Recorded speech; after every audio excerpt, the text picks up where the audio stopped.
Ce livre, c'est d'abord un livre sur l'histoire des revenus et des patrimoines. Donc, c'est un livre qui repose d'abord et avant tout sur un assez gros travail de collecte de données historiques que je n'aurais absolument pas pu mener tout seul. Donc, ça s'appuie sur les efforts de plus de 30 chercheurs. J'avais écrit en 2001, j'avais publié en 2001 un livre intitulé « Les hauts revenus en France au XXe siècle ».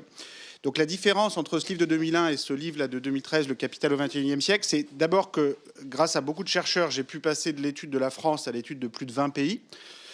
Et puis d'autre part, je suis passé de l'étude des revenus à l'étude des revenus et des patrimoines, ce qui permet d'élargir le champ temporel de façon assez significative. En particulier l'étude du patrimoine, l'étude du capital, et je définirai plus précisément ces mots dans une seconde, permet d'étudier le 19e siècle et dans une certaine mesure le 18e siècle, alors que l'histoire des revenus est très difficile à mener avant le 20e siècle, tout simplement parce que l'impôt sur le revenu est créé au 20e siècle. Donc en France, l'impôt sur le revenu, c'est la loi du 15 juillet 1914. Presque un siècle. Aux États-Unis, c'est 1913. Au Royaume-Uni, c'est 1909. En tout cas, l'impôt moderne, progressif sur le revenu. C'est souvent autour de la Première Guerre mondiale. Et avant la Première Guerre mondiale, en tout cas au 19e siècle, bon, le Japon, l'Allemagne ont des impôts sur le revenu dans les années 1880, 1890, mais jamais avant. Hein. C'est-à-dire on peut jamais étudier l'ensemble du 19e siècle sur les revenus. Donc, il faut bien se rendre compte que l'impôt, c'est toujours plus que l'impôt. C'est-à-dire, c'est pas seulement de faire payer de l'argent aux uns et aux autres, c'est aussi de produire des catégories juridiques, des catégories statistiques et des catégories d'observation pour le débat démocratique. Donc, quand vous n'avez pas d'impôt sur le revenu, vous n'avez pas de données sur les revenus. Et d'ailleurs, les personnes concernées ne savent pas parfois bien ce qu'est leur revenu. Donc, le système fiscal du 19e siècle, vous n'avez pas l'impôt sur le revenu, donc vous n'avez aucune donnée sur les revenus. Vous avez la contribution sur les portes et fenêtres, donc vous avez plein de merveilleuses statistiques sur le nombre de portes et fenêtres par département et le nombre d'habitations ayant 2 portes et 3 fenêtres et ainsi de suite, ce qui est tout à fait passionnant, mais ce qui est moins riche que les revenus d'une certaine façon. Enfin, c'est riche aussi. Alors par contre, il y a des informations sur les patrimoines, parce que là, pour le coup, les patrimoines font l'objet d'un enregistrement depuis beaucoup plus longtemps que les revenus, tout simplement pour garantir l'exercice du droit de propriété. Hein, donc là encore, c'est un exemple qui montre que l'impôt, c'est pas juste faire payer de l'argent aux uns et aux autres, ce qui n'est déjà pas une mince affaire de se mettre d'accord en société sur qui doit payer quoi, au nom de quels critères, mais c'est plus que ça. Donc en l'occurrence, on trouve dans tous les pays, et en particulier en France, à partir de la Révolution française, un système de droit de succession, de droit de donation, qui vise d'abord, avant tout, non pas à faire payer beaucoup d'impôts, parce que les droits de succession tout au long du 19e siècle, c'est 1%, 2% maximum en ligne directe. Donc vous transmettez votre patrimoine de parents à enfants sans que le fisc ne prenne grand-chose. Mais ça permet au moins d'enregistrer le droit de propriété. Donc pour les propriétaires en question, ça permet de faire valoir leurs droits. Et si un manant veut venir prendre leur champ ou leur maison ou leur titre financier, on peut appeler la force publique pour les en déloger. Donc c'est pas rien de faire enregistrer son droit de propriété. Et puis pour le chercheur que je suis, ça laisse des traces. Donc concrètement, ce travail, ce livre repose sur l'étude des patrimoines au 19e, 20e siècle, notamment dans le cas de la France par l'utilisation des archives successorales. Donc c'est un travail que j'ai mené notamment avec Gilles Postel-Vinet, Jean-Laurent Rosenthal. En France, depuis la Révolution française, on a toutes les transmissions de biens laissent une trace dans les archives qu'on peut aller retrouver et qui permettent de réécrire l'histoire des patrimoines sur une période très longue. Et de ce point de vue-là, la France est sans doute l'observatoire des patrimoines le plus riche au monde parce que la Révolution française ne crée peut-être pas une société idéale, mais au moins elle crée un observatoire assez unique en son genre et étonnamment moderne pour l'époque des patrimoines. Aux États-Unis, il faut attendre 1916 pour avoir un impôt fédéral sur les successions. Au Royaume-Uni, il faut attendre les années 1890 pour avoir une unification du système d'enregistrement des propriétés terriennes, des propriétés mobilières. Alors qu'en France, dès les années 1790, on a un système de droit de succession, de droit de donation, qui est très moderne pour l'époque, puisque non seulement il traite les roturiers, les aristocrates de la même façon, mais il traite tous les biens de la même façon, les biens terriens, les biens immobiliers, les actifs financiers qui commencent à se développer. Donc je m'attarde là un petit peu sur les sources qui ont été utilisées dans ce livre. D'une part, les déclarations de revenus pour le XXe siècle, d'autre part, les sources notamment successorales pour le XIXe et XXe siècle. Mais c'est important parce que c'est vrai que c'est important sur ces questions de dire un peu d'où on parle et en quoi a consisté le travail. Donc, ce livre, c'est une tentative c'est un essai interprétatif visant à proposer un schéma interprétatif d'ensemble à des données historiques qui ont été collectées au cours en tout 15 années de recherche avec de très nombreux chercheurs. Et là, je cite simplement les principaux: Atkinson, Saez, Postelviner, Rosenthal, Alvaredo, Zuckman, mais il y en a beaucoup d'autres. Je ne peux pas tous les citer.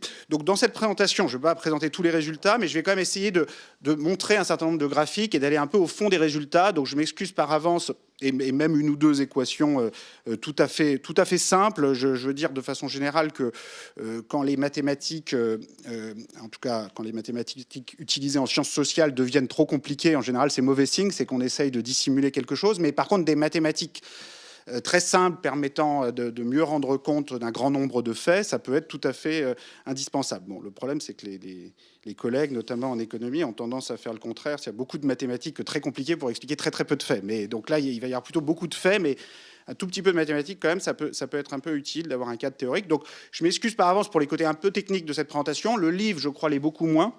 C'est-à-dire, j'essaye dans le livre de montrer que derrière ces patrimoines terriens, mobiliers, pétroliers, esclavagistes, il y a des groupes sociaux, il y a des conflits, il y a des histoires propres à chaque pays, à chaque période, à chaque type d'actifs. Je ne vais pas pouvoir, dans cette présentation, rendre justice à tout ça. J'essaye de le faire dans le livre. J'essaye de montrer que l'histoire des patrimoines est toujours une histoire profondément sociale, politique, culturelle, qu'on peut mieux la comprendre en la confrontant aux représentations littéraires des différentes époques. Dans cette présentation, je ne vais pas pouvoir essayer de rendre compte de la diversité des matériaux que j'utilise dans le livre, et je vais me focaliser sur des choses sans doute un peu plus techniques que ce que le livre a réellement, et je m'en excuse par avance. Alors, un premier ensemble de données qui est utilisé dans ce livre, ce sont donc ces données sur les hauts revenus que vous pouvez retrouver très facilement sur ce site internet, le World Top Income Database. Donc les pays en rouge sont dans la base de données, sont utilisés dans le livre. Les pays en bleu sont en cours de l'être. Donc ça, c'est la poursuite à un niveau international du travail que j'avais fait sur les hauts revenus en France au XXe siècle. Sans doute le résultat le plus frappant, c'est le résultat concernant les États-Unis qu'on a trouvé avec mon ami et collègue Emmanuel Saez, qui est également ancien élève de cette école, mais qui est à Berkeley, qui enseigne à Berkeley. Bon, ces résultats ont pas mal fait causer aux États-Unis parce qu'on voit une très forte remontée des inégalités de revenus depuis les années 70 dans des proportions quand même assez spectaculaires. C'est-à-dire que là, on a un indicateur très simple qui est la part du revenu national américain qui va aux 10% des revenus les plus élevés. On était à 30-35%, donc autrement dit, les 10% des revenus les plus élevés avaient environ un tiers du revenu national américain dans les années 50, 60, 70. Et on remonte, on est en fait, même la dernière année 2012, là je ne l'ai pas rajouté là, mais qu'on a mis en ligne il n'y a pas longtemps avec Emmanuel, on a au-dessus de 50%. Donc c'est quand même une très forte hausse, hein, quand vous avez une part du revenu du décile supérieur qui passe de 30-35% à plus de 50%. Et ça fait suite à une phase de baisse qui avait eu lieu pendant la première partie du XXe siècle et qu'avait documenté Kuznets, donc, qui était un économiste américain dans les années 50, qui était le premier à avoir étudié l'évolution historique des inégalités de revenus et qui avait trouvé cette bonne nouvelle dans les années 50, qui était une diminution de la part des hauts revenus. Bon, donc nous, on a simplement prolongé le travail sur un demi-siècle de plus, mais évidemment, ça donne une vision assez différente de l'histoire, puisqu'on a l'impression qu'en fait, bon, il y a peut-être eu une diminution dans la première partie du siècle, mais en fait, on se rend compte que c'est très lié au choc de la Grande Dépression et de la Seconde Guerre mondiale, et que par la suite, on a une remontée très forte. Donc ça, c'est un des phénomènes qui est au centre de ce livre, mais c'est pas le plus important. En fait, ce livre traite principalement, enfin, il traite aussi de ce graphique, évidemment, et il essaye d'expliquer ça, mais il traite d'un autre graphique qui, superficiellement, lui ressemble, mais qui, en fait, n'a rien à voir. Et c'est ce deuxième graphique qu'on voit là, qui est le rapport capital-revenu dans un certain nombre de pays européens. Allemagne, France, Royaume-Uni. Alors vous voyez le même type de courbe en nu un petit peu, où ça diminue au moment des guerres mondiales, ça remonte dans les 30-40 dernières années. Mais en fait, même si ça se ressemble formellement, c'est pas du tout la même chose qu'on mesure sur les deux graphiques, et c'est pas du tout le même phénomène, et d'ailleurs ça se déroule pas sur les mêmes continents. Donc c'est vraiment très différent. Alors ça pourrait se cumuler, ça pourrait très bien se passer en même temps, mais pour l'instant, le premier phénomène, qui est l'augmentation, une explosion des très hauts revenus, et en particulier des très hauts revenus de cadres dirigeants de grandes sociétés, c'est plutôt un phénomène américain. On le voit un peu aussi en Europe, mais de façon beaucoup moins forte qu'aux États-Unis. Et à l'inverse, ce phénomène qui mesure, je vais m'étendre, je vais expliquer ça plus en détail, mais qui mesure ce que j'appelle le retour d'une société patrimoniale dans le livre, c'est-à-dire une remontée de la valeur totale des patrimoines relativement aux revenus, concerne avant tout l'Europe et le Japon, et moins les États-Unis. Et d'une certaine façon, ce second phénomène est à long terme plus inquiétant. Enfin, il n'est pas entièrement inquiétant. Après tout, il faut mieux accumuler du capital qu'accumuler des dettes. Et à une époque où on se plaint beaucoup des dettes publiques, c'est plutôt une bonne nouvelle, le fait qu'on ait autant de richesses. Mais ça pose quand même de sérieux problèmes de répartition. Et à long terme, c'est sans doute un problème plus embêtant pour l'Europe, certainement, mais aussi pour l'ensemble de la planète, que ce phénomène américain de monter des très hauts revenus. Enfin, les deux phénomènes sont perturbants, d'autant plus qu'ils pourraient très bien aller ensemble, et de fait, ils vont déjà un petit peu ensemble.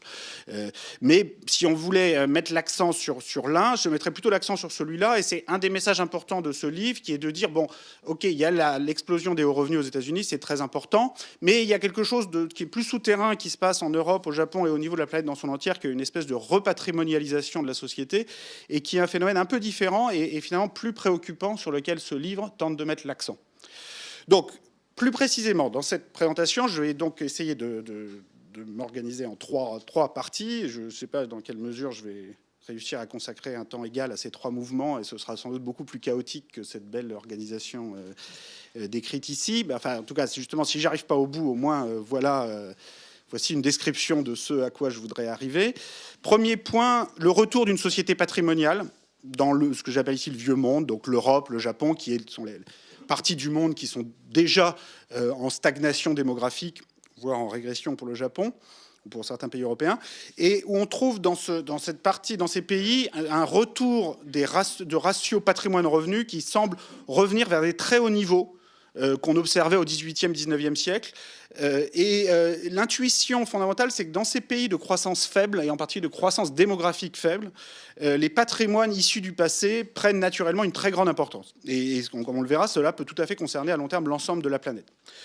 Alors, en soi, le retour de très grande valeur des patrimoines, si tout ça était réparti de façon égalitaire, ce ne serait pas forcément un problème. Le problème, c'est le deuxième point qui concerne la concentration du patrimoine, c'est-à-dire le fait que la propriété de ce stock croissant de patrimoine est extrêmement inégale. Et là, le second point que je vais essayer de faire, c'est qu'un des déterminants importants de la concentration des patrimoines à long terme, certainement pas le seul, mais un des déterminants importants, c'est ce que j'appelle R-G, qui est l'écart entre le rendement du capital, qui est dans le fond la même notion que le taux de profit chez Marx, qui est une notion un peu plus large, parce que le profit n'est qu'une des formes par lesquelles le capital est rémunéré. Il peut aussi y avoir des plus-values, des royalties, des intérêts, des dividendes, des loyers, enfin qu'importe le nom juridique, c'est le rendement du capital mesure cette seule et même chose, qui est ce que rapporte en moyenne un capital au cours d'une année divisé par sa valeur. Et G, c'est le taux de croissance de l'économie. Et ce sont deux notions très différentes, en fait, R et G, qui n'ont absolument aucune raison d'être égales, qui peuvent prendre n'importe quelle valeur dans l'absolu. Il se trouve que, historiquement, le rendement est plus élevé que le taux, est très souvent, la plupart du temps, plus élevé que le taux de croissance. Et on a toutes les raisons de penser que ça va redevenir de plus en plus le cas au XXIe siècle, à la fois du fait de l'abaissement de la croissance, notamment démographique, d'après toutes les prévisions démographiques qu'on peut avoir pour l'avenir, même si personne ne peut être sûr de rien en cette matière, et aussi, donc, à la fois du fait de cette baisse du taux de croissance G, mais aussi du fait de la remontée d'un rendement du capital élevé, notamment du fait de la concurrence internationale très forte pour attirer les investissements dans un régime de libre circulation des capitaux sans aucune coordination fiscale ou presque entre pays. Ce qui, évidemment, pourrait changer, mais tant qu'on en est là, disons, il y a toutes les raisons de penser qu'avec un R-G élevé, on peut retrouver des niveaux d'inégalité patrimoniale, voire dépasser des niveaux du 19e siècle, ce qui n'est pas encore le cas actuellement. C'est-à-dire qu'il y a aujourd'hui une classe moyenne patrimoniale qu'il n'y avait pas il y a un siècle. La concentration des patrimoines est quand même nettement plus faible que les niveaux astronomiques de la Belle Époque. Mais rien ne dit qu'on ne va pas y retourner, voire les dépasser. Bon, des institutions adaptées, notamment sur le plan fiscal, peuvent permettre de davantage diffuser le patrimoine. Mais en leur absence, on peut tout à fait avoir une diminution progressive de la classe moyenne patrimoniale et avoir le contraire d'une diffusion croissante du patrimoine. Le troisième point sur lequel je voudrais insister, c'est quand même de revenir à cette question des hauts revenus en Amérique, parce que même si je mets l'accent sur les patrimoines, le retour le retour d'une société patrimoniale, cet envol des très hautes rémunérations qu'on voit aux États-Unis est quand même un phénomène très, très marquant et qui a déjà commencé à s'étendre au reste de la planète. Et là, la question, c'est est-ce que les États-Unis sont en train d'inventer un nouveau modèle inégalitaire qui est structurellement fondé sur l'envol des très hautes rémunérations davantage que sur la société patrimoniale classique, l'inégalité patrimoniale classique, ou est-ce qu'on n'est pas en train de combiner les deux modèles et ce qui peut être un peu le pire des deux mondes pour les perdants du système qui sont ni des très hauts salaires ni des très hauts patrimoines et qui perdent sur les deux plans et qui en plus se font expliquer par les gagnants du système que c'est du fait de leur manque de productivité ou de mérite, ce que les sociétés patrimoniales du passé n'avaient au moins le bon goût de ne pas chercher à prétendre. Donc voici un peu le plan de ce que je vais essayer de faire. Donc je vais commencer tout de suite par le premier point, donc le retour d'une société patrimoniale. Donc je définis un peu plus précisément les notions qui m'intéressent ici. Donc dans le cadre du livre, dans le cadre de cette présentation, les deux mots patrimoine et capital sont employés comme des synonymes parfaits. Je note parfois le capital K, qui est la lettre consacrée en économie politique depuis le 19e siècle et depuis... je ne sais pas quand est-ce que ça a commencé d'ailleurs exactement l'usage de la lettre K, j'allais dire une bêtise, mais qu'importe. Toujours est-il que le patrimoine ou le capital désigne tout ce que l'on possède et qu'on peut vendre sur un marché. Donc ça regroupe tous les actifs financiers, immobiliers, nets de toutes les dettes. Je précise que dans ce dont je vais parler, le patrimoine, le capital, c'est toujours net des dettes. Donc si vous possédez un appartement de 300 000 euros, mais que vous avez 290 000 euros de dette, bon, en fait, vous possédez rien du tout. Vous avez votre patrimoine, pour moi, il est de 10 000 euros net. Et si un pays possède un énorme stock de patrimoine, mais est endetté complètement vis-à-vis de l'extérieur, éventuellement, son patrimoine net de dette peut être très faible. On verra que c'est pas le cas du tout. Les pays riches sont très riches, y compris après avoir retiré toutes les dettes publiques et privées. Mais ça pourrait, dans l'absolu, être le cas. Donc, le patrimoine, c'est toujours une notion nette de dette. Un ratio qui va m'intéresser particulièrement, c'est le ratio entre patrimoine et revenu, que je vais noter bêta, K sur Y. Donc Y, c'est le revenu national d'un pays, ça représente le revenu dont disposent tous les habitants d'un pays. C'est équivalent à la production du pays en moyenne au niveau mondial, mais certains pays peuvent avoir un revenu supérieur à leur production, par exemple s'ils possèdent les autres pays, et donc ils reçoivent des flux de dividendes ou de profits de ces autres pays. Bon, à l'inverse, un pays qui est possédé par les autres peut avoir un revenu inférieur à sa production. Donc, par exemple, la Grèce ou l'Irlande actuellement, ou plus encore les pays d'Afrique subsaharienne, ont un revenu national qui peut être 20%, 25% plus faible que leur production, parce que y a tous les profits sortant à l'intérieur du pays qui sont évidemment beaucoup plus élevés que toutes les aides entrantes. Donc revenus et production peuvent être un peu différents au niveau d'un pays pris isolément, mais au niveau de la planète dans son ensemble, c'est la même chose. Le revenu national et la production totale, c'est la même chose. Donc, en particulier, le ratio capital-revenu ou capital-production au niveau de la planète doivent être équivalentes, même si un pays individuellement peut posséder en partie les autres pays. Alors, dans les manuels d'économie, on suppose souvent que ce ratio bêta est une constante. Alors, il faut beaucoup se méfier des manuels d'économie où on raconte beaucoup de bêtises, et en particulier souvent dans les manuels d'économie, quand on ne sait pas très bien quelque chose, on suppose que c'est une constante, parce que bon, c'est plus simple, comme ça, il n'y a pas à se poser de questions, et la conclusion qui en découle, c'est qu'on ne peut pas la bouger et que tout ça est donné de toute éternité. Bon, en fait, si on essaye de rassembler des données historiques, on se rend compte que ce n'est pas du tout une constante. En particulier, on constate en Europe et au Japon une très forte remontée de ce ratio au cours des dernières décennies, où en gros, on est passé à des ratios de l'ordre de 2-3 vers 1950, 60, jusqu'en 1970, et on est aujourd'hui sur des ratios de 5-6. Alors, qu'est-ce que ça veut dire concrètement ? Ça veut dire que le patrimoine représentait en moyenne 2-3 années de revenu national dans les années 50-60. Il en représente aujourd'hui 5-6 années. Juste pour donner des ordres de grandeur très simples, actuellement, Bon, le revenu national, c'est pratiquement la même chose que le produit intérieur brut, sauf qu'on retire la dépréciation du capital, c'est-à-dire le fait qu'il faut réparer les trous dans le plafond avant de se servir des salaires ou des dividendes. Enfin, certains parfois se servent des dividendes avant de réparer les trous dans le plafond du hangar, mais dans ce cas-là, c'est un revenu négatif. Enfin, c'est une perte de patrimoine, donc c'est équivalent à un revenu négatif. Donc le revenu national, c'est toujours à peu près 90% du produit intérieur brut, en tout cas pour des pays comme la France, dont le revenu net en provenance de l'étranger est à peu près équilibré avec le revenu partant à l'étranger. Donc le revenu national est très proche de la production intérieure. Et ça correspond à environ 30 000 euros par habitant. Hein, si on prend un pays comme la France ou l'Allemagne ou le Royaume-Uni ou le Japon, si chacun avait le même revenu et que le niveau de production était rigoureusement le même qu'avant et qu'on pouvait répartir de façon parfaitement égalitaire les revenus, chacun aurait, avant toute forme d'impôt, de mise en commun pour des services publics, de l'ordre de 30 000 euros par mois, 30 000 euros par an, 2 500 euros par mois. Donc beaucoup ont moins que ça et beaucoup ont plus que ça. Bon, c'est d'une moyenne. Donc quand vous avez un ratio de 6, ça veut dire que le patrimoine moyen, il va être de 180 000 euros par habitant. Pour fixer les idées, actuellement, c'est à peu près moitié-moitié de l'immobilier et moitié-moitié des placements financiers. Donc chacun possède 180 000 euros, donc 90 000 euros d'immobilier, 90 000 euros dans des placements financiers qui, de fait, vont s'investir dans les entreprises, en France ou à l'étranger, mais l'étranger possède une partie des entreprises françaises, et dans la dette publique, et donc, in fine, dans les actifs publics, comme ce merveilleux bâtiment. Alors, évidemment, tout le monde n'a pas 180 000 euros. Hein, donc, tout le monde n'a pas bêta égale 6. Donc, vous pouvez regarder autour de vous, ou vous-même, quel est votre bêta. Alors, les gens jeunes, souvent, ont très peu de capital. Bon, en même temps, ils ont très peu de revenus aussi, donc leur bêta peut être élevé. Mais bon, si vous êtes endetté, vous pouvez être à bêta négatif. Hein. Bon, si vous avez un mois de salaire d'avance pour tout patrimoine, votre bêta est égal à 1/12e. Donc, vous n'êtes pas du tout à 6, quoi. Vous n'avez pas 6 années de revenus, vous avez juste 1/12e d'année de revenus en patrimoine.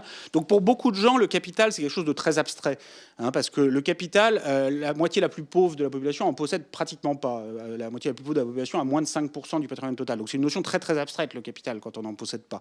Et voilà, on a éventuellement un peu d'argent d'avance sur un compte en banque, et c'est vraiment pas grand-chose. Où on essaye de devenir propriétaire, mais on a un emprunt qui équivaut à ce qu'on essaye d'acheter. Donc finalement, on rembourse en intérêt autant qu'un locataire paye en loyer. Donc on possède essentiellement rien du tout. Bon, et à l'inverse, il y a beaucoup de gens qui possèdent beaucoup plus que 180 000 euros par mois. 180 000 euros en tout d'actifs. Donc là, quand je dis le patrimoine moyen, c'est 180 000 euros par habitant, ce n'est qu'une moyenne et ça n'a pas beaucoup de signification. Et c'est bien pour ça que dans une seconde, on regardera la concentration du capital. Mais avant de regarder la concentration du capital, c'est pas inutile d'essayer de comprendre pourquoi la valeur totale du patrimoine varie entre pays et comment ça varie. Parce que quand même une société où le patrimoine vaut 6 années de revenus, c'est pas tout à fait pareil qu'une société où il en vaut 2 ou 3. Pour plusieurs raisons. D'abord, il y a beaucoup plus d'importance pour le patrimoine hérité et pour l'héritage. Donc vous pouvez beaucoup plus facilement vous enrichir par l'héritage dans une société avec bêta égale 6 que dans une société avec bêta égale 2, 3. Quand bêta égale 2, 3, en un mot, c'est beaucoup plus facile de rattraper ceux qui ont déjà du patrimoine. C'est-à-dire que le patrimoine total qui a déjà été accumulé ne représente que 2-3 années de revenus. Donc dans l'absolu, il peut être entièrement rattrapé en 2-3 ans, bon, à supposer d'épargner 100% du revenu, ce qui fait quand même beaucoup. Mais même en épargnant un tiers, vous pouvez rattraper en 3 fois 2-3 ans. Alors que 3 fois 5-6 ans, ça fait plus long. Donc ça mesure, c'est quand même un paramètre lourd qui mesure le degré de patrimonialisation d'une société. Ça mesure aussi le degré d'intensité capitalistique d'une société. C'est une société où on utilise énormément de capital, d'immeubles, d'usines, d'hangars, d'équipements, de brevets, de machines. Bon, les formes du capital sont très diverses dans l'histoire, elles sont infinies. Vous avez entendu comme moi le projet de la société Amazon de remplacer ces livreurs de livres par des drones à l'horizon de quelques années. Et ce n'était pas un canular, même si ça se fera peut-être jamais, mais le projet technique existe bel et bien. Bon, c'est une forme extrême de capitalisation, d'intensité capitalistique du processus de production. Bon, plus proche de nous, quand on remplace dans des supermarchés français les caissières par des machines, c'est une forme d'intensité capitalistique très forte. Donc, une société, le fait d'avoir beaucoup de capital en soi, c'est pas forcément une mauvaise chose. à condition que tout le monde trouve un travail, évidemment. Donc potentiellement, on peut se débarrasser des tâches techniques par le capital et avoir des tâches plus épanouissantes. Encore faut-il trouver des tâches épanouissantes pour tout le monde. Bon, dans le cas des travailleurs d'Amazon, on a l'impression qu'ils sont déjà un peu traités comme des drones dans les hangars. Donc finalement, bon, c'est peut-être pas plus mal d'essayer de créer d'autres emplois que ceux-là, mais encore faut-il pouvoir les créer. Et puis ça pose un deuxième problème qui est qui possède les drones, enfin qui possède le capital. Donc c'est très bien d'avoir un stock de machines, d'équipements très variés, donc la première question qu'on va se poser, c'est est-ce que ce rapport entre patrimoine et revenus peut vraiment remonter indéfiniment? Est-ce qu'on est en train de retourner vers ce type de ratio dont on va voir qu'il était de l'ordre de 600%, 700% de revenu national dans les sociétés patrimoniales du 19e siècle? Est-ce qu'on peut monter plus loin encore? Donc pour répondre à cette question, pour laquelle j'ai évidemment pas de réponse parfaite. Moi, comme tout le monde, je suis plus doué pour étudier le passé que l'avenir. Hein, donc, je vais surtout essayer de vous montrer ce qu'on a rassemblé comme données pour décrire les évolutions passées. Et puis après, on peut réfléchir ensemble à la suite. Alors, d'abord, sur les 40 dernières années, disons 70-2010, là, on a le ratio bêta entre capital privé et revenu national dans les 8 pays les plus riches. Enfin, les 8 économies riches, les 8 pays riches avec le PIB le plus élevé de la planète. Donc États-Unis, Japon, Allemagne, France, Royaume-Uni, Italie, Canada, Australie, par ordre de PIB décroissant. Alors, ce qu'on voit, c'est qu'on a clairement un mouvement général de remontée du ratio bêta. C'est-à-dire que dans les 8 pays, on a un bêta qui comprend entre 2 et 3,5. Donc le patrimoine, le capital privé total représente entre 2 et 3 années et demie de revenus en 1970. Et en 2010, il représente partout entre 4 et 7 années. Donc il y a clairement, si vous avez une théorie qui vous dit que ça doit être une constante historique absolue, vous êtes quand même embêté face à un graphique comme ça, parce que ça n'a pas l'air d'être très constant. Alors par ailleurs, on voit que il y a un mouvement de long terme, mais il y a aussi des mouvements extrêmement chaotiques dans le court et moyen terme. Pourquoi? Parce que l'histoire du capital est toujours une histoire marquée par les bulles boursières, les bulles immobilières et les éclatements de bulles. Donc vous voyez par exemple la bulle japonaise de 1990, qui est très connue, c'est-à-dire que les cours boursiers immobiliers au Japon s'envolent à la fin des années 80. Donc regardez, entre 1985 et 1990, les Japonais s'enrichissent de 2 années de revenu national, c'est-à-dire leur patrimoine qui valait 5 années de revenu national en vaut 7 en 1990. Bon, ça ne peut pas être simplement grâce à leur épargne. C'est-à-dire même avec un taux d'épargne japonais, vous ne pouvez pas accumuler 2 années de revenus en 4 ans. Et il faudrait un taux d'épargne de 50% par an. Donc même les Japonais n'épargnent que 20% à tout casser. Donc c'est une bulle. C'est-à-dire que ce sont les prix des actifs immobiliers boursiers japonais qui s'envolent. Et ensuite, on voit dans les années 90 que ça se tasse assez nettement. Mais sur toute la période, et vous avez, alors je ne vais pas faire toute l'histoire des bulles boursières immobilières dans les différents pays, on voit en 2008-2009, aux États-Unis notamment, un affaissement assez significatif. Mais au-delà de ces mouvements chaotiques de court terme ou moyen terme, ce qui m'intéresse davantage dans ce travail, c'est la tendance de long terme. Et on voit qu'au-delà de ces mouvements de court terme, il y a bien une tendance de long terme avec une augmentation de la valeur du capital privé qui va ensemble avec une diminution aussi de la valeur du capital public. Donc là, c'est le même graphique que le précédent, sauf que j'ai rajouté, en plus du capital privé qui se trouve en haut, le capital public. Donc c'est quoi le capital public? Bon, c'est défini de la même façon que le capital privé, c'est-à-dire c'est l'ensemble des actifs possédés par la puissance publique, l'État, les collectivités locales, les administrations de sécurité sociale, qui peuvent être des immeubles, comme cet immeuble, qui peuvent être des actifs financiers, lorsque l'État a un peu d'actifs financiers, ou bon, dans certains pays qui ont des fonds souverains, ça pourrait être très important. Bon, en France, c'est pas grand-chose. Moins les dettes publiques. Donc c'est défini de la même façon que pour le capital privé. On retire les dettes, évidemment, toujours des actifs. Donc on voit que pour le capital public peut être négatif. Donc notamment en Italie, il est assez nettement négatif parce que les dettes publiques dépassent de beaucoup le capital public. De façon générale, dans tous les pays riches, on a une diminution du capital public net au cours des 40 dernières années qui correspond au fait que d'une part, les actifs ont été vendus, donc mouvement de privatisation partout, et d'autre part, les dettes ont augmenté petit à petit. Donc si vous avez de moins en moins d'actifs et de plus en plus de dettes, le capital net public diminue. Et ça explique une partie de l'enrichissement privé. C'est-à-dire une partie de l'enrichissement privé au cours de la période, c'est un transfert d'actifs du privé vers le public. Bon, le cas le plus extrême, il se déroule évidemment ailleurs que dans les pays riches. Il se déroule en Union soviétique où vous avez, voilà, vous partez d'une situation où vous avez un capital public qui prend tout et qui tombe à zéro et le capital privé.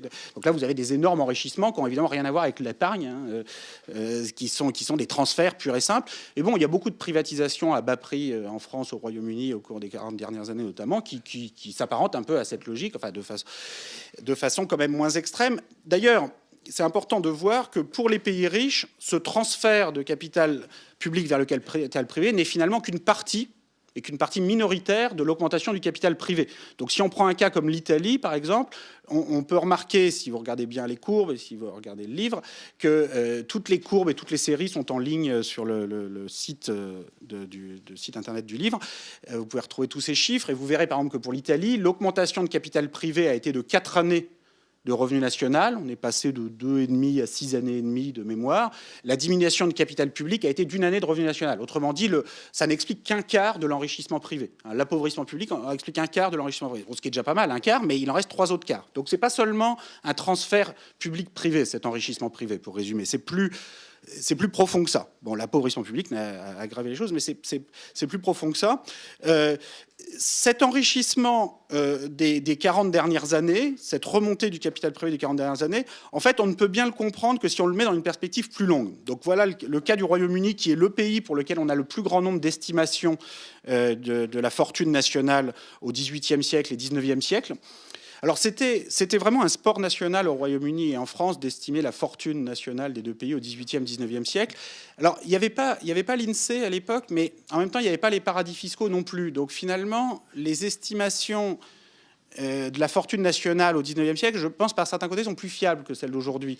Parce que la structure de la propriété était beaucoup plus simple. C'est-à-dire qu'évaluer la valeur des terres agricoles, la valeur de l'immobilier, même la capitalisation boursière vers 1900 est beaucoup plus facile à évaluer qu'aujourd'hui parce que vous avez beaucoup plus de détention directe d'actions. Vous n'avez pas ce jeu très complexe d'intermédiation financière avec plein de doubles comptes et plein de problèmes de contrepartie qui font que le patrimoine net aujourd'hui souffre de marges d'incertitude significatives. Les estimations pour le 18e, 19e siècle, je pense, ne sont pas parfaites, mais donnent des ordres de grandeur qui sont corrects. Et ce qu'on a de façon certaine, c'est qu'au Royaume-Uni comme en France, et on a des estimations comparables pour la France, on a jusqu'à la Première Guerre mondiale un bêta de l'ordre de 6-7, parfois jusqu'à 8, avec beaucoup de terres agricoles au XVIIIe siècle, dont la valeur finit par disparaître à mesure que l'agriculture ne représente qu'une toute petite partie de la production intérieure, des actifs étrangers, capital étranger net, qui représente presque 2 années de revenu national en 1910 au Royaume-Uni. Ça, c'est ce que possèdent les Britanniques dans le reste du monde. Donc ça, c'est vraiment la grande époque de l'Empire colonial britannique. En France, on est à seulement 1 année de revenu national dans le reste du monde. C'est beaucoup quand même. C'est des actifs étrangers dont aucun pays, en tout cas de taille comparable, n'a retrouvé le niveau aujourd'hui. C'est-à-dire même l'Allemagne ou le Japon aujourd'hui, qui sont les pays qui possèdent le plus de choses dans le reste du monde, ont l'équivalent d'une demi-année de revenu national, 50% de revenu national. Bon, c'est beaucoup et ça augmente très vite parce que avec 7-8 points de PIB d'excédent commercial en Allemagne actuellement, l'Allemagne notamment accumule beaucoup d'actifs sur le reste du monde, en particulier sur le reste de l'Europe, pas toujours avec des placements très heureux d'ailleurs, mais ce qui contribue peut-être à la mauvaise humeur de nos voisins d'ailleurs parfois, mais toujours est-il que le stock total de ce que possède l'Allemagne ou le Japon sur le reste du monde reste limité par rapport à ces énormes actifs étrangers qu'on a au Royaume-Uni en 1910. Et alors tout ça disparaît avec les guerres mondiales. Tout ça disparaît avec les guerres mondiales. Alors en France ou en Allemagne, il y a des destructions qui sont importantes entre 1910 et 1950. Au Royaume-Uni, il n'y a pas de destruction ou assez peu sur le sol britannique, un peu de bombardement, mais ce n'est pas très important. Le principal effet qui explique cette diminution très forte du stock de patrimoine et cette espèce de suicide des sociétés patrimoniales européennes qu'on a entre 1910 et 1950, c'est d'abord le financement des guerres. Donc au Royaume-Uni en particulier, il y a un énorme endettement public pour financer les guerres. Les Britanniques vendent leurs actifs étrangers pour souscrire au bon du Trésor britannique. Et puis tout ça, en 1950-1960, sera lessivé dans l'inflation. Et les Britanniques ne possèdent plus rien à ce moment-là dans le reste du monde. Et quand finalement, en 1950-56, Nasser nationalise le canal de Suez. Bon, de toute façon, il reste plus grand-chose comme action et comme actif financier étranger possédé par le Royaume-Uni ou la France. Enfin, il leur en reste encore, mais c'est contrebalancé par des actifs possédés, notamment américains, possédés au Royaume-Uni et en France. Donc, en net, c'est tout à fait négligeable. Toujours est-il qu'on voit un phénomène de remontée du rapport patrimoine-revenu qui se met en place dès les années 50-60 et qui, bon, alors évidemment, il y a des phénomènes de type bullesque qui jouent un rôle dans le court et le moyen terme, mais ce que je voudrais vraiment dire, c'est qu'à très long terme, ce retour de société patrimoniale, c'est autre chose qu'une gigantesque bulle immobilière, même s'il peut y avoir des prix immobiliers, notamment en France et au Royaume-Uni, qui sont excessifs actuellement, mais il y a plus que ça dans cette histoire de long terme. C'est-à-dire il y a simplement le fait que les niveaux de patrimoine et aussi de valorisation des patrimoines privés sur le marché étaient tombés à des niveaux historiques très bas dans les années 50-60, et il faut très longtemps pour réaccumuler autant de patrimoine. L'équation économique très simple qu'il faut avoir en tête, peut-être, c'est que si vous épargnez 10% de votre revenu national chaque année, comme pays, pour accumuler 5 années de revenus en patrimoine, il faut 50 années. 50 fois 10% égale 5. Donc, c'est comme ça. L'épargne et l'accumulation d'un stock de capital, c'est quelque chose qui prend beaucoup de temps. C'est pour ça qu'il faut étudier les patrimoines de façon historique. C'est-à-dire que ça prend des générations, des dizaines d'années. C'est pas un phénomène qu'on peut comprendre en regardant juste les 10 dernières années et pour prévoir la suite, quoi. Donc, l'histoire, c'est pas juste un luxe pour s'occuper. On est obligé de faire ce détour par la longue durée pour comprendre la situation actuelle. Alors, c'est aussi utile d'avoir un tout petit peu de cadre théorique. Et là, il y a une équation très simple que je voudrais vous décrire pour réfléchir à la valeur de long terme que pourrait prendre ce ratio bêta. C'est une formule très simple qui dit que si toutes les formes de capital sont accumulables et viennent de l'épargne, ce qui n'est pas le cas, parce qu'en pratique, il y a aussi le capital pétrolier, il y a les ressources naturelles qui jouent un grand rôle dans le monde d'aujourd'hui. Donc toutes les formes du capital ne sont pas accumulables, ne proviennent pas de l'épargne. Il y a aussi une augmentation du bêta qui peut venir de la hausse de prix immobiliers, du prix de certains actifs, et je n'oublie pas du tout l'importance que ça peut avoir. Mais s'il n'y avait pas ni de capital naturel, ni d'augmentation des prix immobiliers, la relation très simple entre taux d'épargne et accumulation de capital, c'est donné par cette formule, bêta égale S sur G, qui dit une chose très simple, qui dit si votre taux d'épargne S est 2 fois plus élevé, vous accumulez 2 fois plus de capital. Bon, c'est pas très étonnant. Ce qui est plus intéressant, c'est si votre taux de croissance G est plus faible, alors vous accumulez aussi beaucoup plus de capital. Alors pourquoi ça? Là aussi, intuitivement, c'est pas très compliqué, ça dit simplement que dans une société de croissance lente, prenez le cas extrême d'une société totalement stagnante. La population ne croît pas du tout, la productivité n'augmente pas du tout, on a vraiment la même production exactement d'une année, d'une génération sur l'autre. Si vous continuez d'épargner, si pour une raison étrange, les gens dans cette société ont toujours envie d'accumuler plus de capital, plus d'immeubles, les immeubles vont monter jusqu'au ciel. Donc bêta va aller vers l'infini. Alors il y a un moment, si on construit des immeubles haussmanniens allant jusqu'au ciel, tout le monde aura 10 étages par personne et ça servira plus à rien. La valeur locative tombera à zéro et vraisemblablement nos amis capitalistes arrêteront d'accumuler. Mais tant que la croissance est positive, donc tant qu'il y a un minimum de croissance de la productivité et un minimum de croissance démographique, le niveau d'accumulation de capital relativement à une année de production va s'arrêter à un niveau fini, mais à un niveau qui peut être très élevé. Donc dans une société de croissance lente, si vous voulez, en gros, la croissance permet globalement d'équilibrer ce principe d'accumulation infinie du capital, mais une croissance lente ne permet de l'équilibrer que faiblement. Donc finalement, on n'est pas très loin avec une croissance lente de retomber dans ce paradoxe qui était en partie celui de Marx, qui est d'une accumulation qui ne s'arrête pas, qui va jusqu'au ciel, avec, dans le schéma de Marx, une baisse tendancielle du rendement qui va vers zéro, parce que si vous avez un stock de capital bêta relativement à la production qui monte vers l'infini, alors le rendement doit tomber vers zéro. Alors avec une croissance positive, les choses sont un peu moins apocalyptiques que chez Marx, mais elles sont quand même pas très joyeuses, parce que bêta peut monter très très haut, Et ce qui est encore pire que chez Marx, c'est que le rendement ne va pas forcément diminuer vers zéro. Il peut rester relativement élevé, surtout si les propriétaires du capital trouvent plein de choses nouvelles à faire avec leur capital. Par exemple, des machines pour remplacer des caissières, des drones, etc. Donc, mais c'est un peu le même principe. C'est ce principe que si vous accumulez et que la croissance sous-jacente de la productivité de la population est faible, alors les patrimoines accumulés dans le passé prennent naturellement une grande importance. Donc, pour résumer, le patrimoine est de retour tout simplement parce qu'en particulier en Europe et au Japon, la croissance lente est de retour. Donc en particulier, j'insiste sur le rôle de la croissance de la population, hein, qui joue un très grand rôle historiquement dans la croissance tout court, et qui naturellement, enfin une croissance forte de la population naturellement diminue l'importance du patrimoine accumulé dans le passé. À une société où tout le monde a 10 enfants, bon, il faut mieux pas trop compter sur l'héritage, quoi, parce que tout va être divisé par 10 à chaque génération, donc les patrimoines accumulés dans le passé n'ont pas beaucoup d'importance, sauf si vous êtes le bon premier-né au bon endroit, etc. Mais globalement, en moyenne, dans cette société, l'épargne nouvelle va compter davantage que l'héritage. Mais à l'inverse, une société où la population diminue, et le cas extrême où une société s'apprête à disparaître définitivement, et vous êtes le dernier homme de la civilisation, bon, vous recevez tout ce qui a été accumulé dans le passé. Donc là, le flux d'héritage est absolument infini. Alors, sans aller jusqu'à ce cas extrême, des sociétés comme ce qui n'est pas le cas de la France, mais comme l'Allemagne ou le Japon ou même la Chine, où les générations nées actuellement sont un tiers moins nombreuses que celles de leurs parents, c'est des sociétés où le patrimoine peut prendre une importance, le patrimoine hérité, enfin pour ceux en tout cas qui héritent quelque chose, peut prendre une importance encore plus forte que dans les sociétés du 19e siècle potentiellement. Donc ça c'est le premier effet sur lequel je voudrais insister. Et si on fait des projections, alors là je ne fais que suivre les projections démographiques de l'ONU sur l'Asie avec le ralentissement démographique généralisé à partir de 2050, à part en Afrique. Et je suppose que le rattrapage de la productivité suit le rythme actuel jusqu'en 2050. Donc tout ça, c'est des hypothèses. Bon, tout peut exploser en Chine d'ici là, personne n'en sait rien.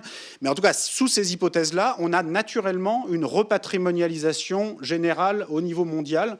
C'est-à-dire que ce n'est pas simplement l'Europe qui augmente son stock de patrimoine, mais c'est l'ensemble de la planète.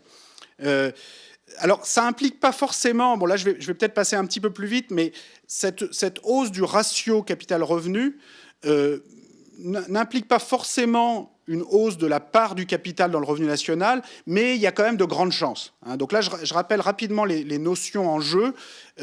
Pour passer de bêta à alpha, donc bêta, c'est le volume total de capital par rapport à une année de revenu. Alpha, c'est la part des revenus du capital, donc loyer, intérêt, dividende, profit, dans le revenu national. Pour passer de l'un à l'autre, c'est le rendement moyen du capital, c'est-à-dire ce que rapporte un capital sous forme de loyer, intérêt, dividende, profit au cours d'une année. Donc par exemple, prendre un exemple simple, si le rendement est de 5% par an et que le capital représente 6 années de revenus, bon, la part du capital va être de 5% fois 6 égale 30%.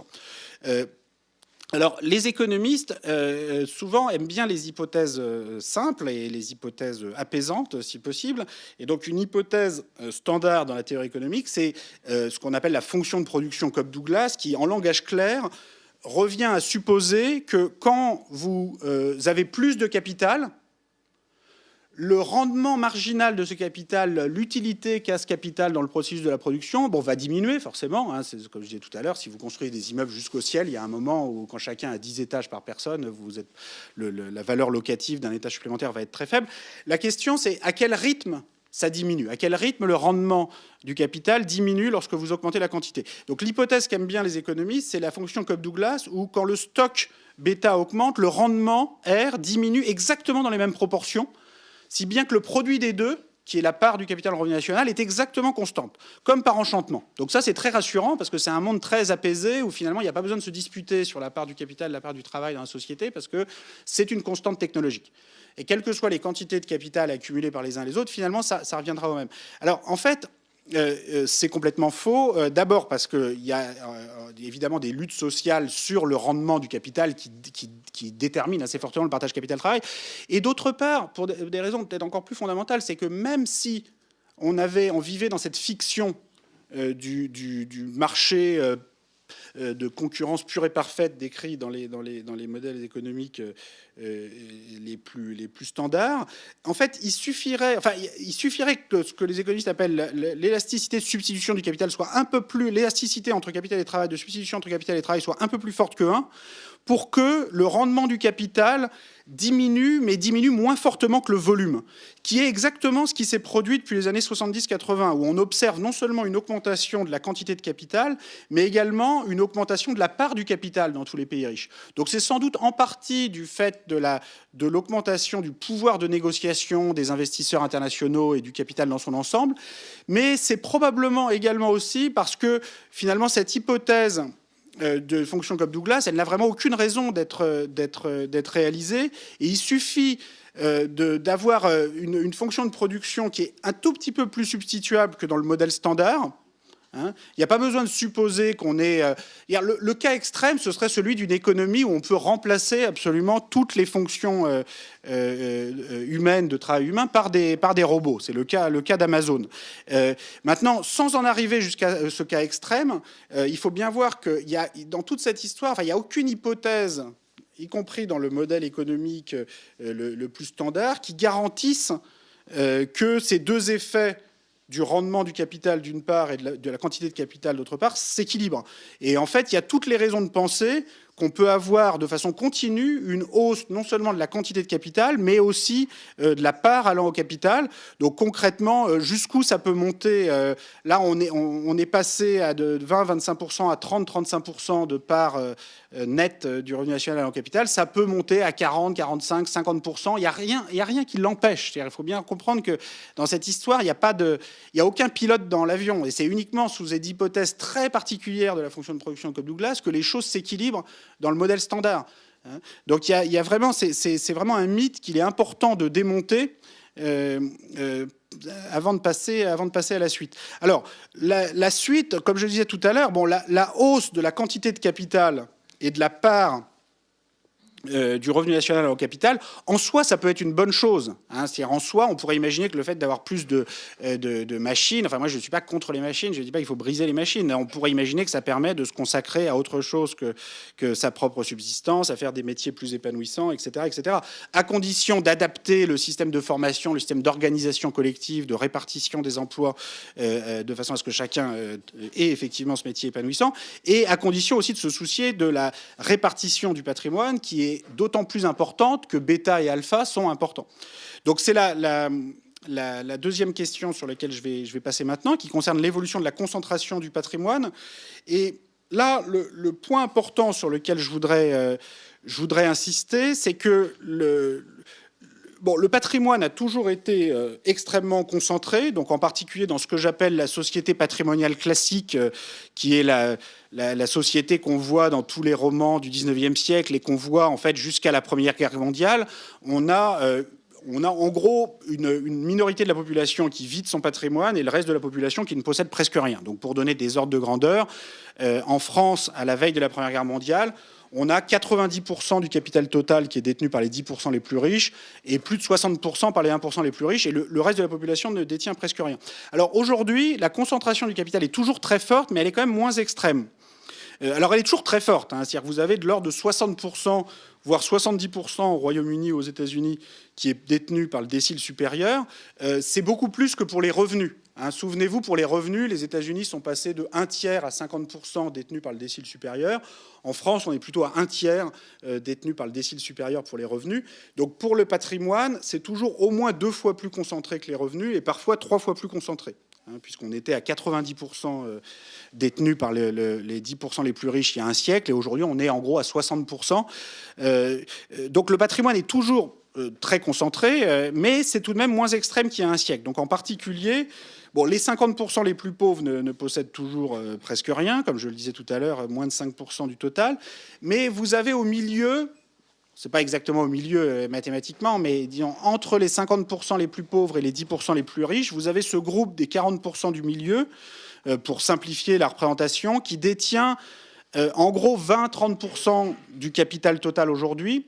Et ce groupe n'existait pas il y a un siècle. Alors ce groupe, typiquement, c'est des personnes qui vont posséder 100 000 euros, 200 000 euros, 300 000 euros de patrimoine. Donc oui, avec 100 000 euros, 200 000 euros, vous n'êtes pas très très riche, mais vous n'êtes pas complètement pauvre.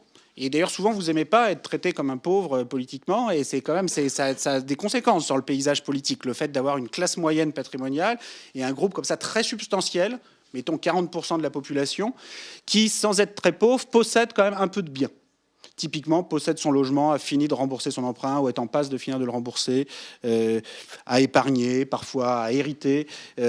Bon, le fait d'avoir ce groupe substantiel qui, il y a un siècle, n'existait pas dans le sens où les 40% du milieu, bon, ils existaient aussi, bien sûr, statistiquement, mais leur part dans le patrimoine total était de l'ordre de 5%, était aussi faible que les 50% les plus pauvres. Donc finalement, la classe moyenne était à peine plus riche que les 50% les plus pauvres. Donc en ce sens, il n'y avait pas de classe moyenne et on passait directement dans le monde de ceux qui détenaient beaucoup. Donc ça, c'est quand même une diffusion du capital assez considérable. Hein. La question maintenant importante, c'est comment cette diffusion du capital s'est produite et est-ce que c'est irréversible?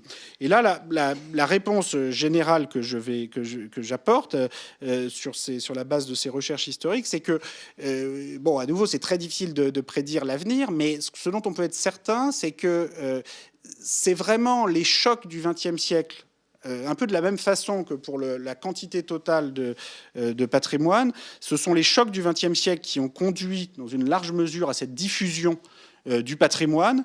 Et il n'y a absolument rien d'irréversible dans ce processus. Et de fait, on a plutôt pris un chemin inverse depuis 20-30 ans, et ça pourrait tout à fait s'aggraver à l'avenir.